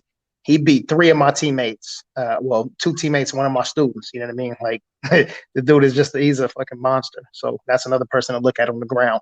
He's a great example of doing what you said Chuck did. Know where your strengths are. Use your striking to get takedowns. When you get somebody on the ground and you take a limb home with you. Yeah. Exactly. Thanks. Yes, sir. Yes, sir. I used to love Tyrone Woodley too, but you know what I'm saying? He started, but like you said, as far as the age part, once those guys, that era came out and they started getting older, like the Anderson Silvas, I was watching, John Jones, and then he started having his troubles with his battling his demons and whatnot with some bad habits. And that kind of turned me off from it, from that aspect. But I've always respected martial arts because it's my background. My dad was a martial artist and a boxer, and coming out of the Marines. So I've been learning how to fight since I was a baby. You know what I mean? I didn't forgot more stuff than I, But anyways, the skill and the art of it is what's impressive. Like you say, when you see somebody go down to the ground and are jockeying for a position where other people will see boring, it's the equivalent to me when you see a boxing match where guys are battling for foot position. Yeah. And then the fans just start booing because they don't know what they're seeing. Or you see a guy tie a guy up. I'm talking about a professional clinch, not they're just hugging. I mean, like in boxing where you see guys professionally clinch somebody or smother somebody's power punches is the equivalent of seeing 2 guys trying to jock for position when they're on the ground to avoid being slipped into a Kimura or something like that. It's a very, very artful, entertaining combat sport. So I just wanted to give you a chance to touch on that, bro. Yeah, and Holly Holm with her head and her foot movement, her cardio, and Jermaine Durandamy. I mean, I know a lot of people are familiar with Amanda Nunes, but Jermaine Durandamy has got some awesome kickboxing. Well, she's a world champion, so of course she does. But in the spirit of giving a lady some love, I wanted to shout them out too. For sure. Let me shout out some people in the chat. Mikey C, man, salute to you if you're still in here. Red Cliff, man, salute to you, man, for staying up with us. Let me see what else we got. I think that's about it. Reg, let's talk a little bit boxing before we get up out of here. David Benavidez is fighting March 13th. What are your thoughts about that, Reg? I'm rocking with David, but I don't know too much about who he's fighting. Ellis. I don't know too much about Ronald Ellis. That's I'm definitely rocking with Benavidez though. I think Benavidez gonna beat the shit out of him, bro. I'm gonna be honest with you. JB, what you think? Benavidez, man, beat the shit out of him. It ain't nothing to get hyped about. It's just a fight to get Benavidez on back for a title shot, basically. That's all it is. For sure. We just added somebody to the panel. Trey, what's happening? What's happening, y'all? My Bluetooth tripping. Hold on. Yeah, man. Trey, what up, sister? Her headphones are tripping right now. What's up, Trey? Okay, that's up there where you at, Kyle? Huh? No, I said you already know she up there where you at, NorCal. Yeah, we right down the street from each other. Yeah. You already know. So we over here migrating into what DB love to see, and that's that Cali panel. Yes. Yeah, we love our Cali dog. But with David Benavidez, there's not many fights in boxing especially when you move up in weight in the weight classes where they are give me fights. So I'm interested in seeing where he's at in terms of not only what he does in the ring, but outside of the ring. We're going to find out if he's as rededicated to the sport as he said, because a lot of banter that I've heard is some people are wondering if he's even going to make weight again, and starting with this fight. So when you have questions like that and those narratives that follow you around, it speaks to the public not trusting your commitment or questioning your commitment level at this point. And with him asking for fights versus Saul Alvarez and Jamal Charlo, possible fights with Caleb Plant, etc., this is the moment where all eyes are on David Benavidez. So he can't afford to do anything but be prepared going into this fight. As far as how the fight will play out, that's yet to be determined. So we'll get ready to see whether he does like everybody expects him to do, which is go out there and put on the show, or will he get in there and fight against a style that's that can handle him with boxing skills. And if he can get through this, then he puts himself right back in the contentions for another title shot moving forward. And of course, that's what we want to see. For sure. Trey, what's going on? You got your headphones What's together? going on? What's going on, man? I was listening to the show, you know what I'm saying? Packing. I'll be out there with y'all tomorrow in the boxing section. I'm on my way to the Bay, you know what I'm saying? Going home, you feel me? I'll fly out tomorrow night. But David Benavidez is one of my favorite flawed fighters. Him and Tony Harrison is my two favorite flawed ass fighters. The boxing section, I think Tank is yours. I think David Benavidez got a little more hope. He reminded me of some of the Mexicans I grew up with in the neighborhood. I think that's what's going on with Benavidez, the Benavidez family in general. But I hope Benavidez get his shit together, man, because that dude's got he's got a lot of potential. Y'all know I'm more casual than y'all. I don't know who the fuck he fighting, but Tank, I agree with you, and I like how you come in as unbiased as you can and real even with most of these fighters. I hope David Benavidez does not come in overweight. I hope the dude come in shape. He's my favorite fat boxer with a 6-pack. You know what I'm saying? I like the kid, but yeah, we got to see what he's gonna do, man. Maybe he can straighten up. He's kind of young, We'll see. Maybe he'll get his shit together. What else? Y'all was talking about some other shit too, but the whole show was fire to y'all. Gervonta Davis, do you like that fight? I don't really care for Tank because of how they moving him. You know what I'm saying? And how he act. He act like he big shit. I mean, I know dudes like Tank. You got everything going for you, but you can't leave the fake ass streets alone. You're too busy trying to be street when you got a bright future. I got a little nephew I'm trying to pull out of that shit. I just know too many dudes who wasting their life like that, man. I feel like Benavidez may be on that level. We don't know yet, but I feel like Tank is kind of like a wasted talent and energy, and he's in the witness protection program because Floyd Mayweather can't afford to lose him. He's got everything at his feet right now, and he ain't even fucking using them the tools. He got the hammer, he got the screwdriver, he got the nails, and he ain't picked none of them up, and then he got the nerve to talk big shit to crazy people like Deontay Wilder, like Tank, bruh. If you ran into Wilder, what would you do? You know what I'm saying? Like, he talk crazy to the Charlos. I think he more catfish than Caleb Plant. And I mean, most of y'all know how I feel about Caleb Plant. I just see some fake shit up in there. I'm gonna be honest with y'all. Take some fake. I don't know, man. But I mean, I hope the young brother grab a couple of them tools, man, and go on about his business. But he going to 140 because his fat ass can't make weight, man. He going to 140. And look, he ain't do well at 135. He better watch out. Mario Barrios might get the next body tank. be cool, bro. The Devin Haney, Lomachenko stuff.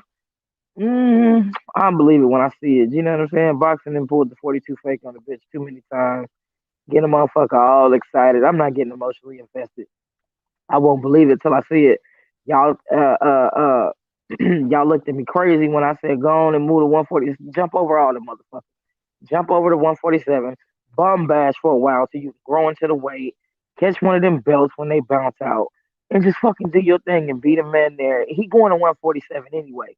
You know, if he can get the Loma fight, then fine. Then I guess I forget who. One of y'all had said that. I guess one of y'all was right about that, but you know, I feel like they playing too many games with him. Go, fuck it, man. The bitch don't want you. Move on. If he can't get nothing down there, man, quit sitting down there and screaming, baby, please. You know what I'm saying? Mm-hmm. For sure. So to the panel, and then we go from Tank, Reg, JB, DB, and then back to Trey. If David Benavidez misses weight, what are our thoughts on David Benavidez? If he misses weight, he's just a fuck up, man. That's all I can say. He's an F up. I mean, that's be what the second, third screw up in his career to be so young. He'll be labeled as an F up, and you can't take him serious. And then it's like, what promoter will want to risk putting money behind a dude when if he can't take the sport serious, or he needs to move up to 175? Shout out to the Majestic in the chat, man. Appreciate you staying up with us. Stay up with us, DB. The Majestic. What up, Majestic, my boy? Yeah, what up, Majestic, my brother Majestic over here. Hey, I would say that if he misses weight again, then it's a telltale that it's time for him to move up to 175, which is what Reggie touched on. Stop trying to squeeze himself and starve himself into the 168 division. There are fights to be made at 175 that are going to be good fights, whether it's Bivol, I'm saying, and you can still fight Alvarez up at 175, and that would be the idea that I think that he should go if he misses weight. Don't try to squeeze into 168. Try to go to 175 and try to take out some of those top names up there, grab some belts, and then try to entice some of these other guys that are squeezing into 168 to move up to 175, and then try to take them on at that weight class. I had the privilege of seeing David Benavidez live at the, I believe, in LA, they had the Andre Berto versus Victor Ortiz rematch too. And I'm telling you, like, seeing his brother fight live, like Trey was saying, you know, it's just a thing. It's a thing to see. You know what I'm saying? David Benavidez is a very entertaining, fan-friendly style fighter. But if you cannot have the discipline to make the weight, move up, fight at a comfortable weight, and let the fans see your talent and go from there. You know, there's no need to make yourself look like Reggie said, like a fuck up or an undisciplined athlete, trying to squeeze yourself into a division that your body has outgrown. For sure. DB, what you got on that?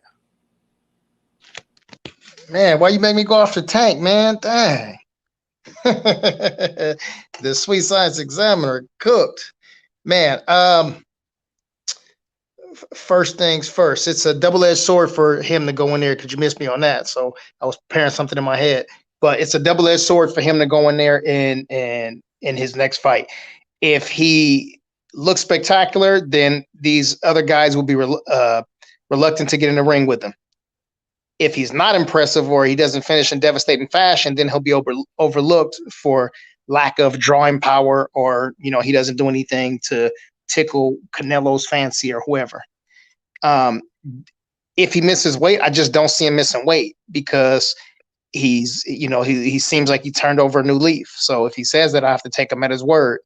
But if you think about it right now, just like this, who has he fought that had him this inspired or this motivated to be successful with Canelo ducking him and Charlo having these avoidance issues.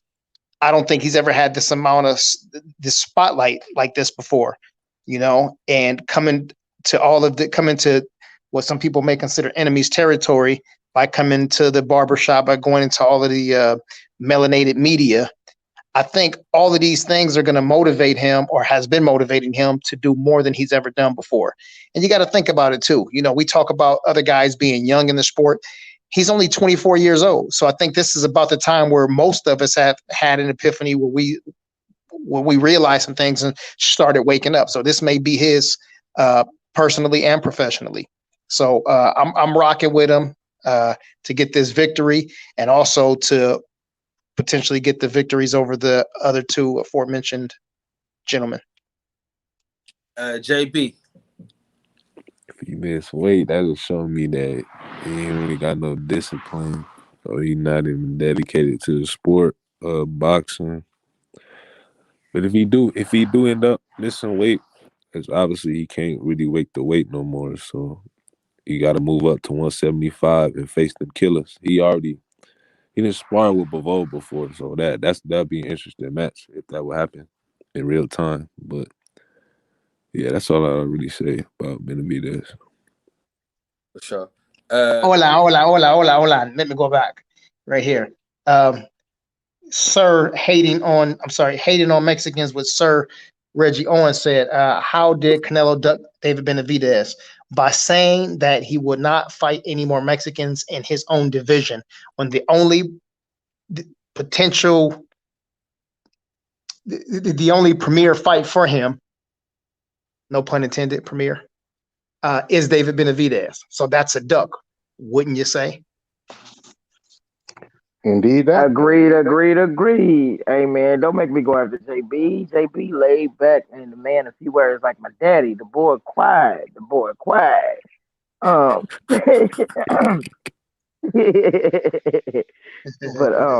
I say this again. David Benavidez is my favorite fat fighter with a six pack. You know what I'm saying? But I think, yeah, man, I'm gonna have to put him on the Tank list if he fuck up again. But he's a little bit younger than Tank, so I may. But again, he's one of my favorite flawed fighters. I also don't think David Benavidez can beat Canelo Alvarez, to kind of veer off the topic. I don't think he can.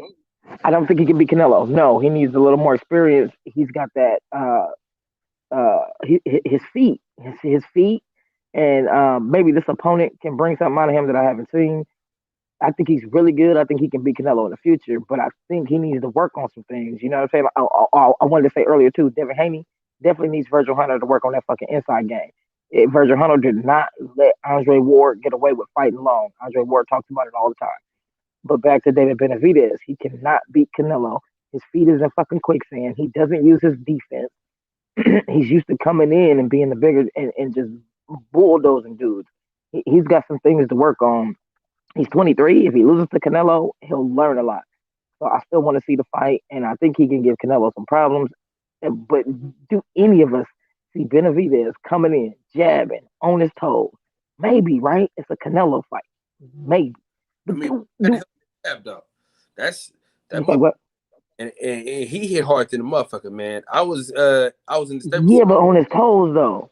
The boxing section. I didn't just say jabbing. I said on his toes, moving, making Canelo work that knee. He may need the crunk gym. Somebody brought up earlier Emmanuel Stewart. I think he may need Emmanuel Stewart to beat Canelo. He could lay all over that boy and make that knee hurt. You know what I'm saying? And pump that jab and throw that right hand. If anybody need some Emmanuel Stewart in their life, fake Sugar Hill, fake last name Stewart, right? I kind of like Sugar Hill though, but the last name thing. But yeah, if anybody could use some Sugar Hill, it could definitely be Benavidez if he's going in on a Canelo fight. That power punching, that long, that tall, he needs to use them feet though. You know what I'm saying? Pay attention to Benavidez, y'all. He don't move a lot. He's people who don't move a lot and giving Canelo no problems, man. Mexican fighters, we love y'all style, but some of y'all got them flat ass feet and in quicksand. Fix it.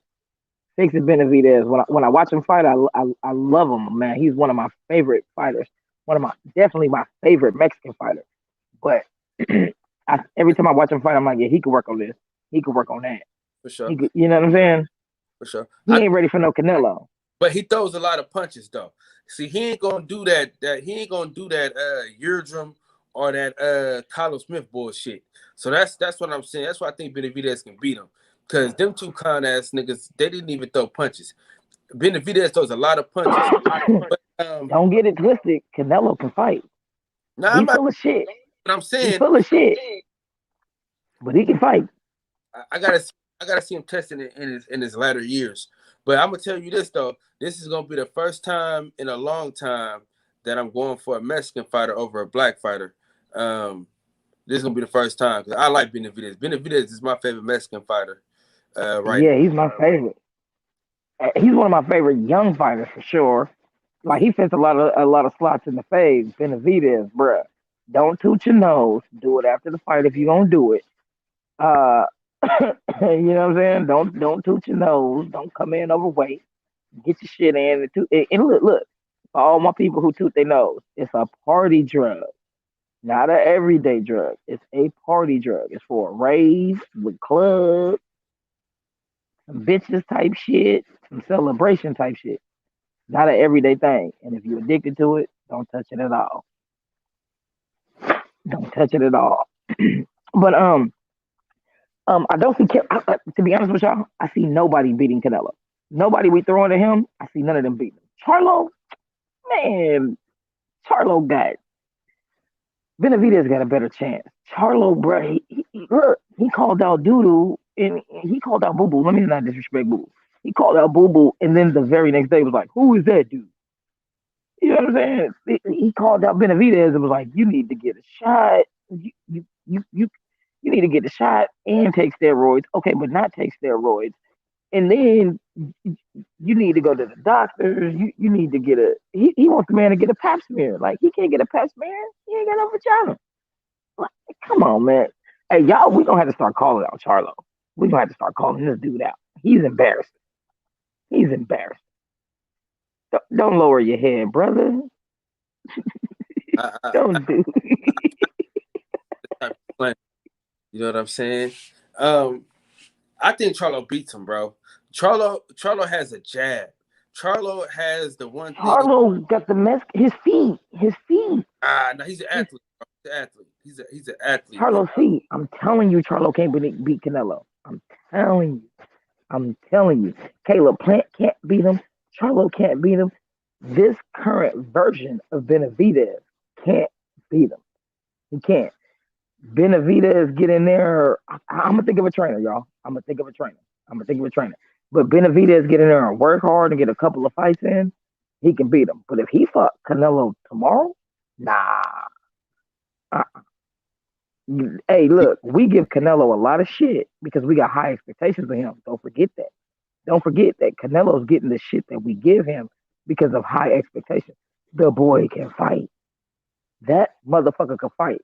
And everybody who wants to bring up steroids and all of that, it's a lot of people who took steroids that it didn't work that way for them. You know what I'm saying?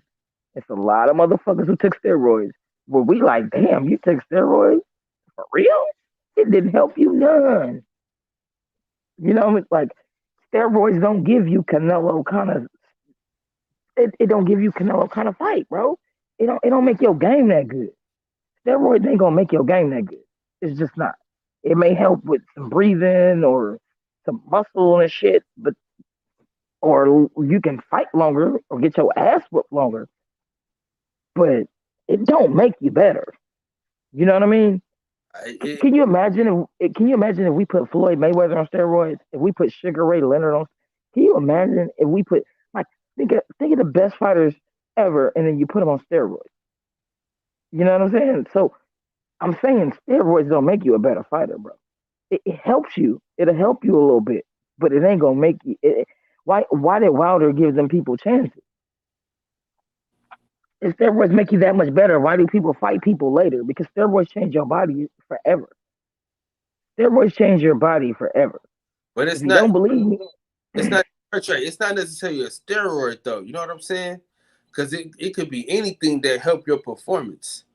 You know, you get what I'm saying? It still have to be automatically, but it's certain things that help your fight. Because like this, if it's easy for you to cut weight, you know what I'm saying? You ain't got to drain yourself to make it. Like I've been in some camps where niggas had to drain that weight, and they turned into a different person. You know what I'm saying? They turn into different people. You get what I'm saying? So with the raw helping him out, you know what I'm saying? It's a helper, man. Well, yeah, that's what I'm saying. But it does not make you box better. You know what I'm saying? It don't make you box better though.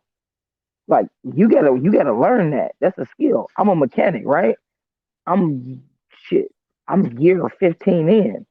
It ain't a steroid or an enhancer you can take to make you a better mechanic than me, bro. But It's a skill. That's like saying it doesn't help the track athlete. They got steroids. No. These drugs are so. No. I wish y'all, Reggie, not to cut you off. I'm not saying that. What I'm saying is your skills, though.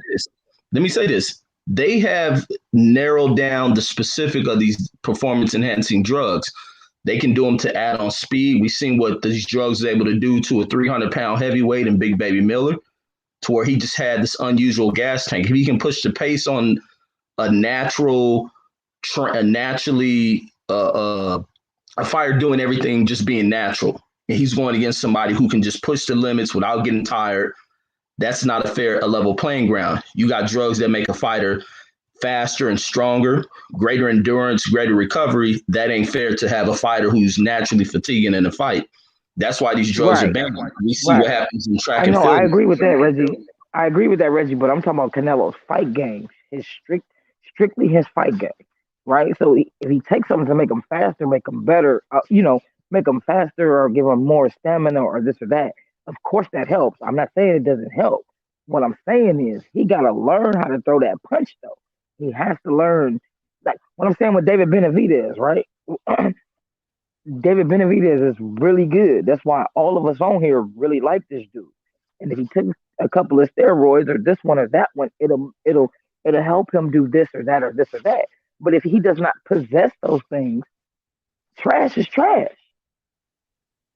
A trash fighter on that shit would mess around and tear you up. And that's like even Julian Pigeon putting something in there. Like I'll put it like what these drugs would do, the specific of these drugs. When I started lifting weights, I lift just on some natural type shit till I get to a certain limit. When I was starting out lifting until I got to a certain limit, I start taking creatine. They had like the pill forms of creatine. This is out of not even GNC, is out like the local grocery store in their nutrition section, buying creatine pills for strength. And it was turning my damn lifting into some crazy shit. I can close grip off an incline 275s with my hands together, benching that shit, close grip. And I'm like, I'm knowing that these pills is just changing that shit. I didn't feel like it was changing me, but going there and lift in the gym like that, I'll be able to lift with my hands close grip, touching each other, bringing the bar off of the damn incline rack, bringing them to my chest, pausing that shit, lifting it back up. So imagine the other shit. They using shit that's what's that dude? Canty, that type of shit, the customized synthetic drugs is doing all type of shit. These fighters are already killing machines with the type of training they go with.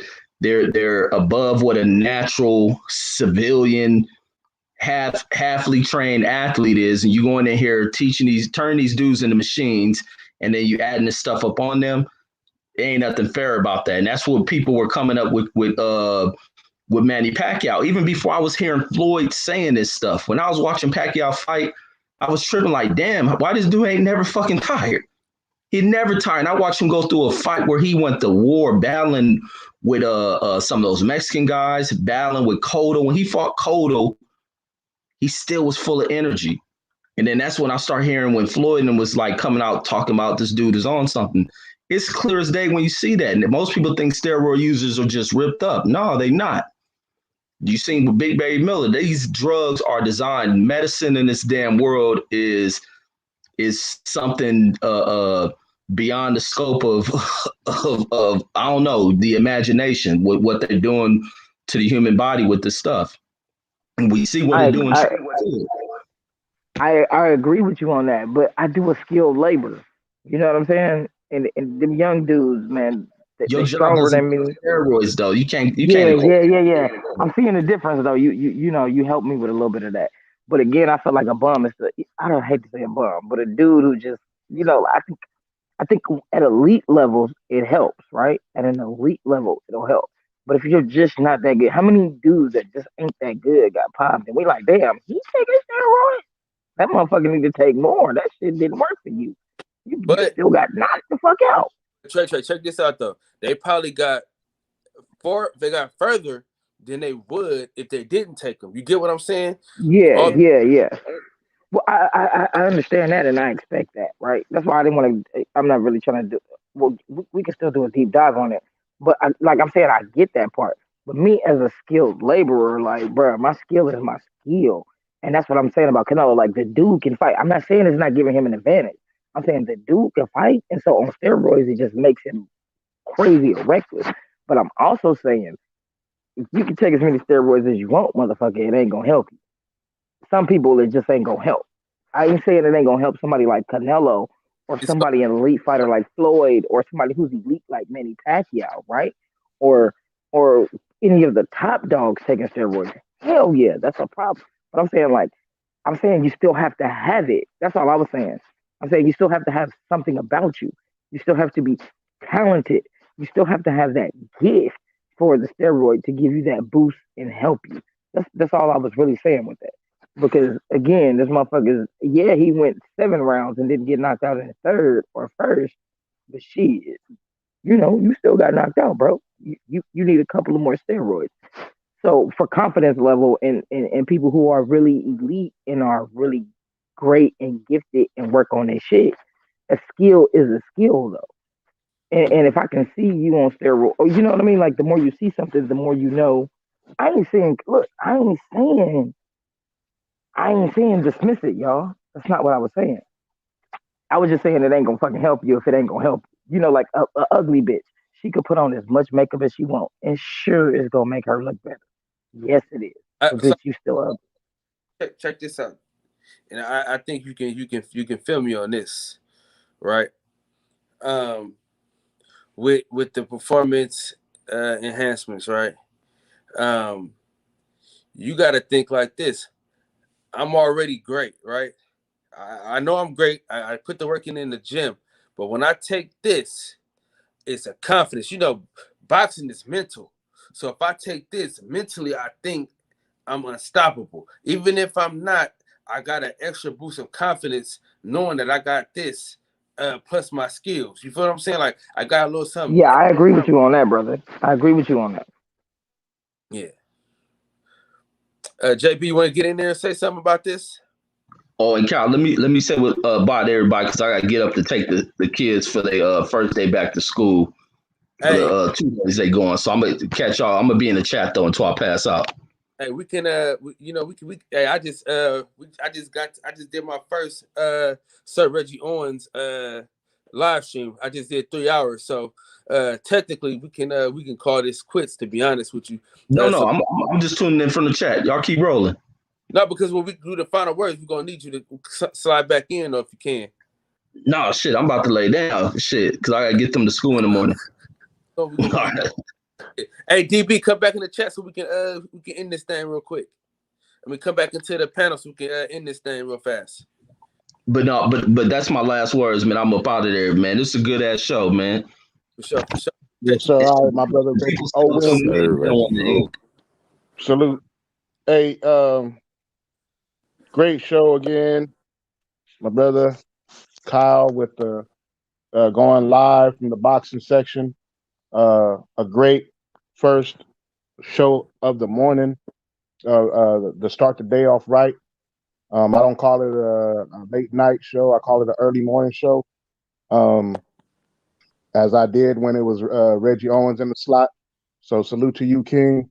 Salute to our sis Trey for jumping on the panel. Jashawn Brown, JB. Always, you know what I'm saying? You always know it's a pleasure to hear from you, King.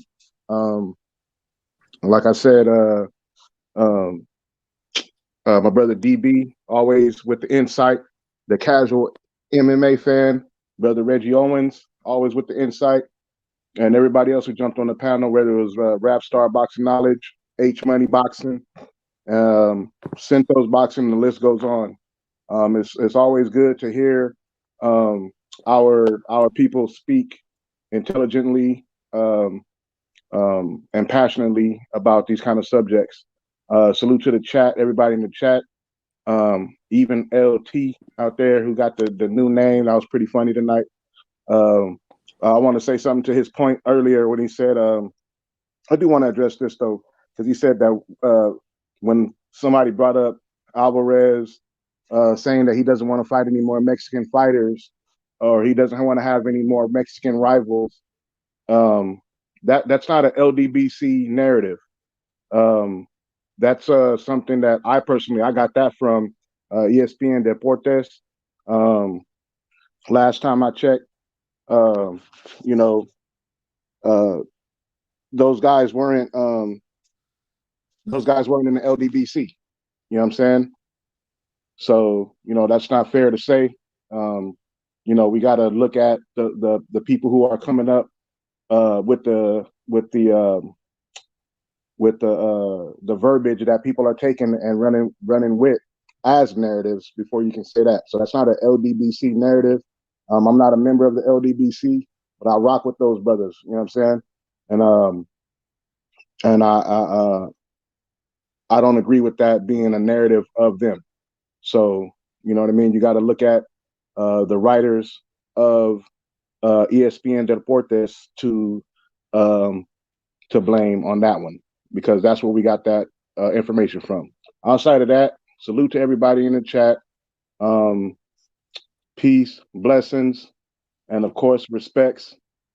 Go to Google the Sweet Science Examiner. Find me on whatever platform you got, and follow me, support my journey as I'm trying to build my own brand one brick at a time. All right, salute, peace out. Kyle, the boxing section. Appreciate you, Reg. JB, man, give us some. Say that again, Paul. I can't even hear you. We doing with the final words, man. Okay. Salute Kyle. Yeah. Salute Kyle. Salute Tank, Trey, H Money, Rap Star, Centos Boxing, Reggie O, Owens, DB.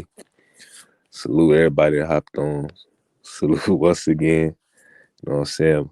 We got the Oakland representatives up in here. You know what I'm saying? Salute.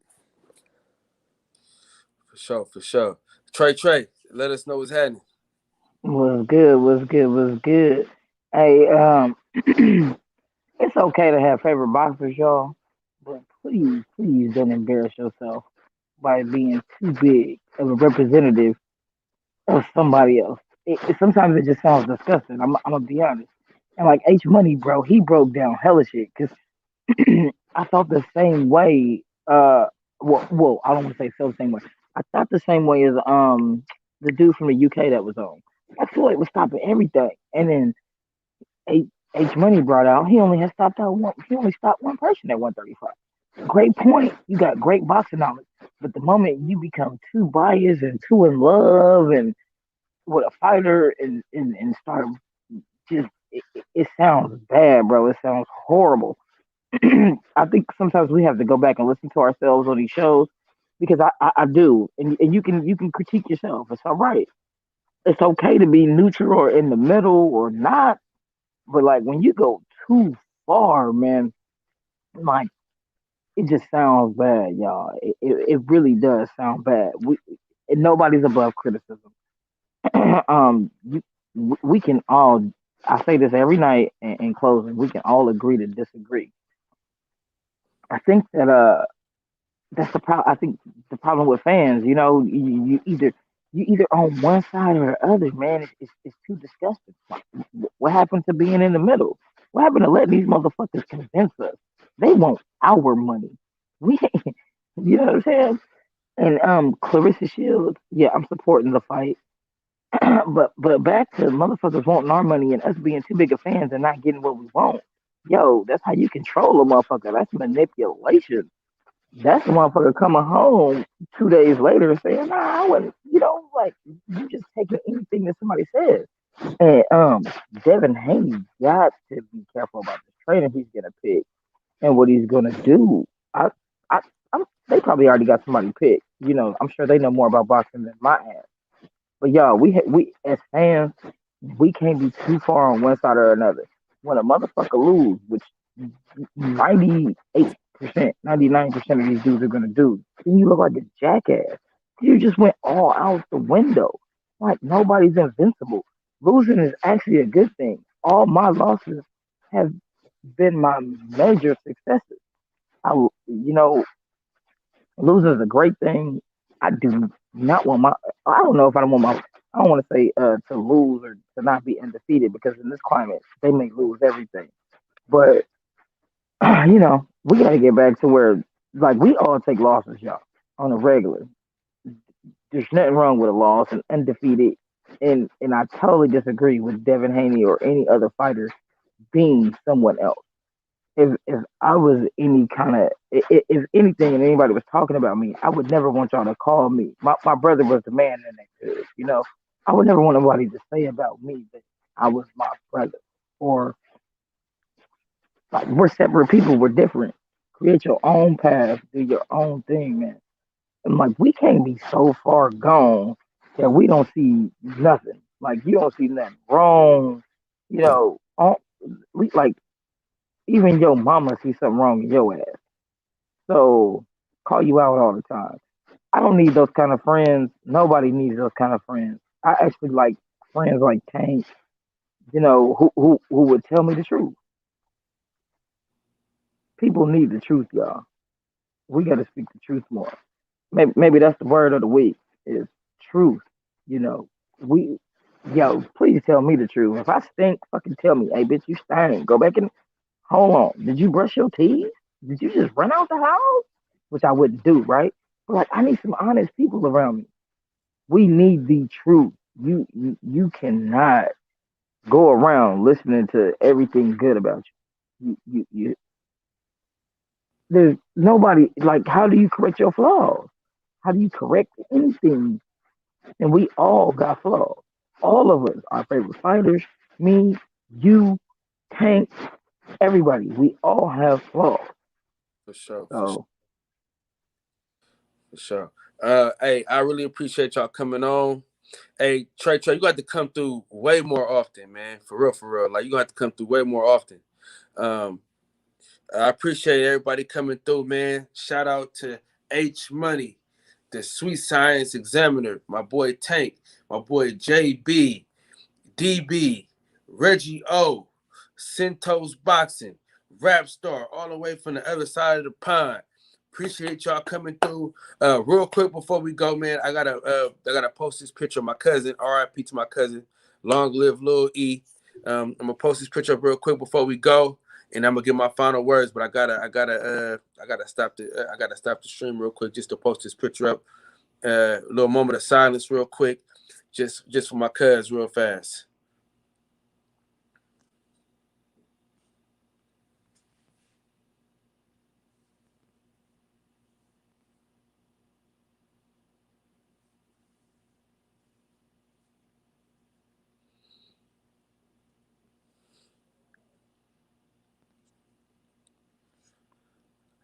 For sure, man. Like I say, man, shout out to the chat, man. Y'all rock with us for hours today, man. We was on for 3 hours, man. We rocking. Appreciate y'all for another great show. Some more great content, man. I appreciate y'all rocking with us like y'all rock with us. We're going to continue to get better, man. I'm going to continue to try to invent new ways to get better. So we back at it tomorrow. So just come through tomorrow. And like I say, man, another one like the other one. same super heated. You know what I'm saying? It's always a treat when players meet. You know what I'm saying? As long as we here, we gotta enjoy each other, man. And just like that, man. I'll highlight y'all tomorrow, man. Peace out to the chat and peace out to y'all, man. Love y'all, man. All right. Peace. Yes, sir. Peace. Yeah. I'm about to be town bound, baby. Town bound, baby. Travel safe, Trey. Be safe out there, sis. For sure. Thank you. For sure. RPDO cousin call, man. Appreciate you, man. Salute to the whole family. You know what I mean? All right, PK. Painting right here. That's him right here in this painting right here. So I always got him posted up with me, man, at all times, man. Appreciate the condolences, man. And I'll see y'all tomorrow for surely.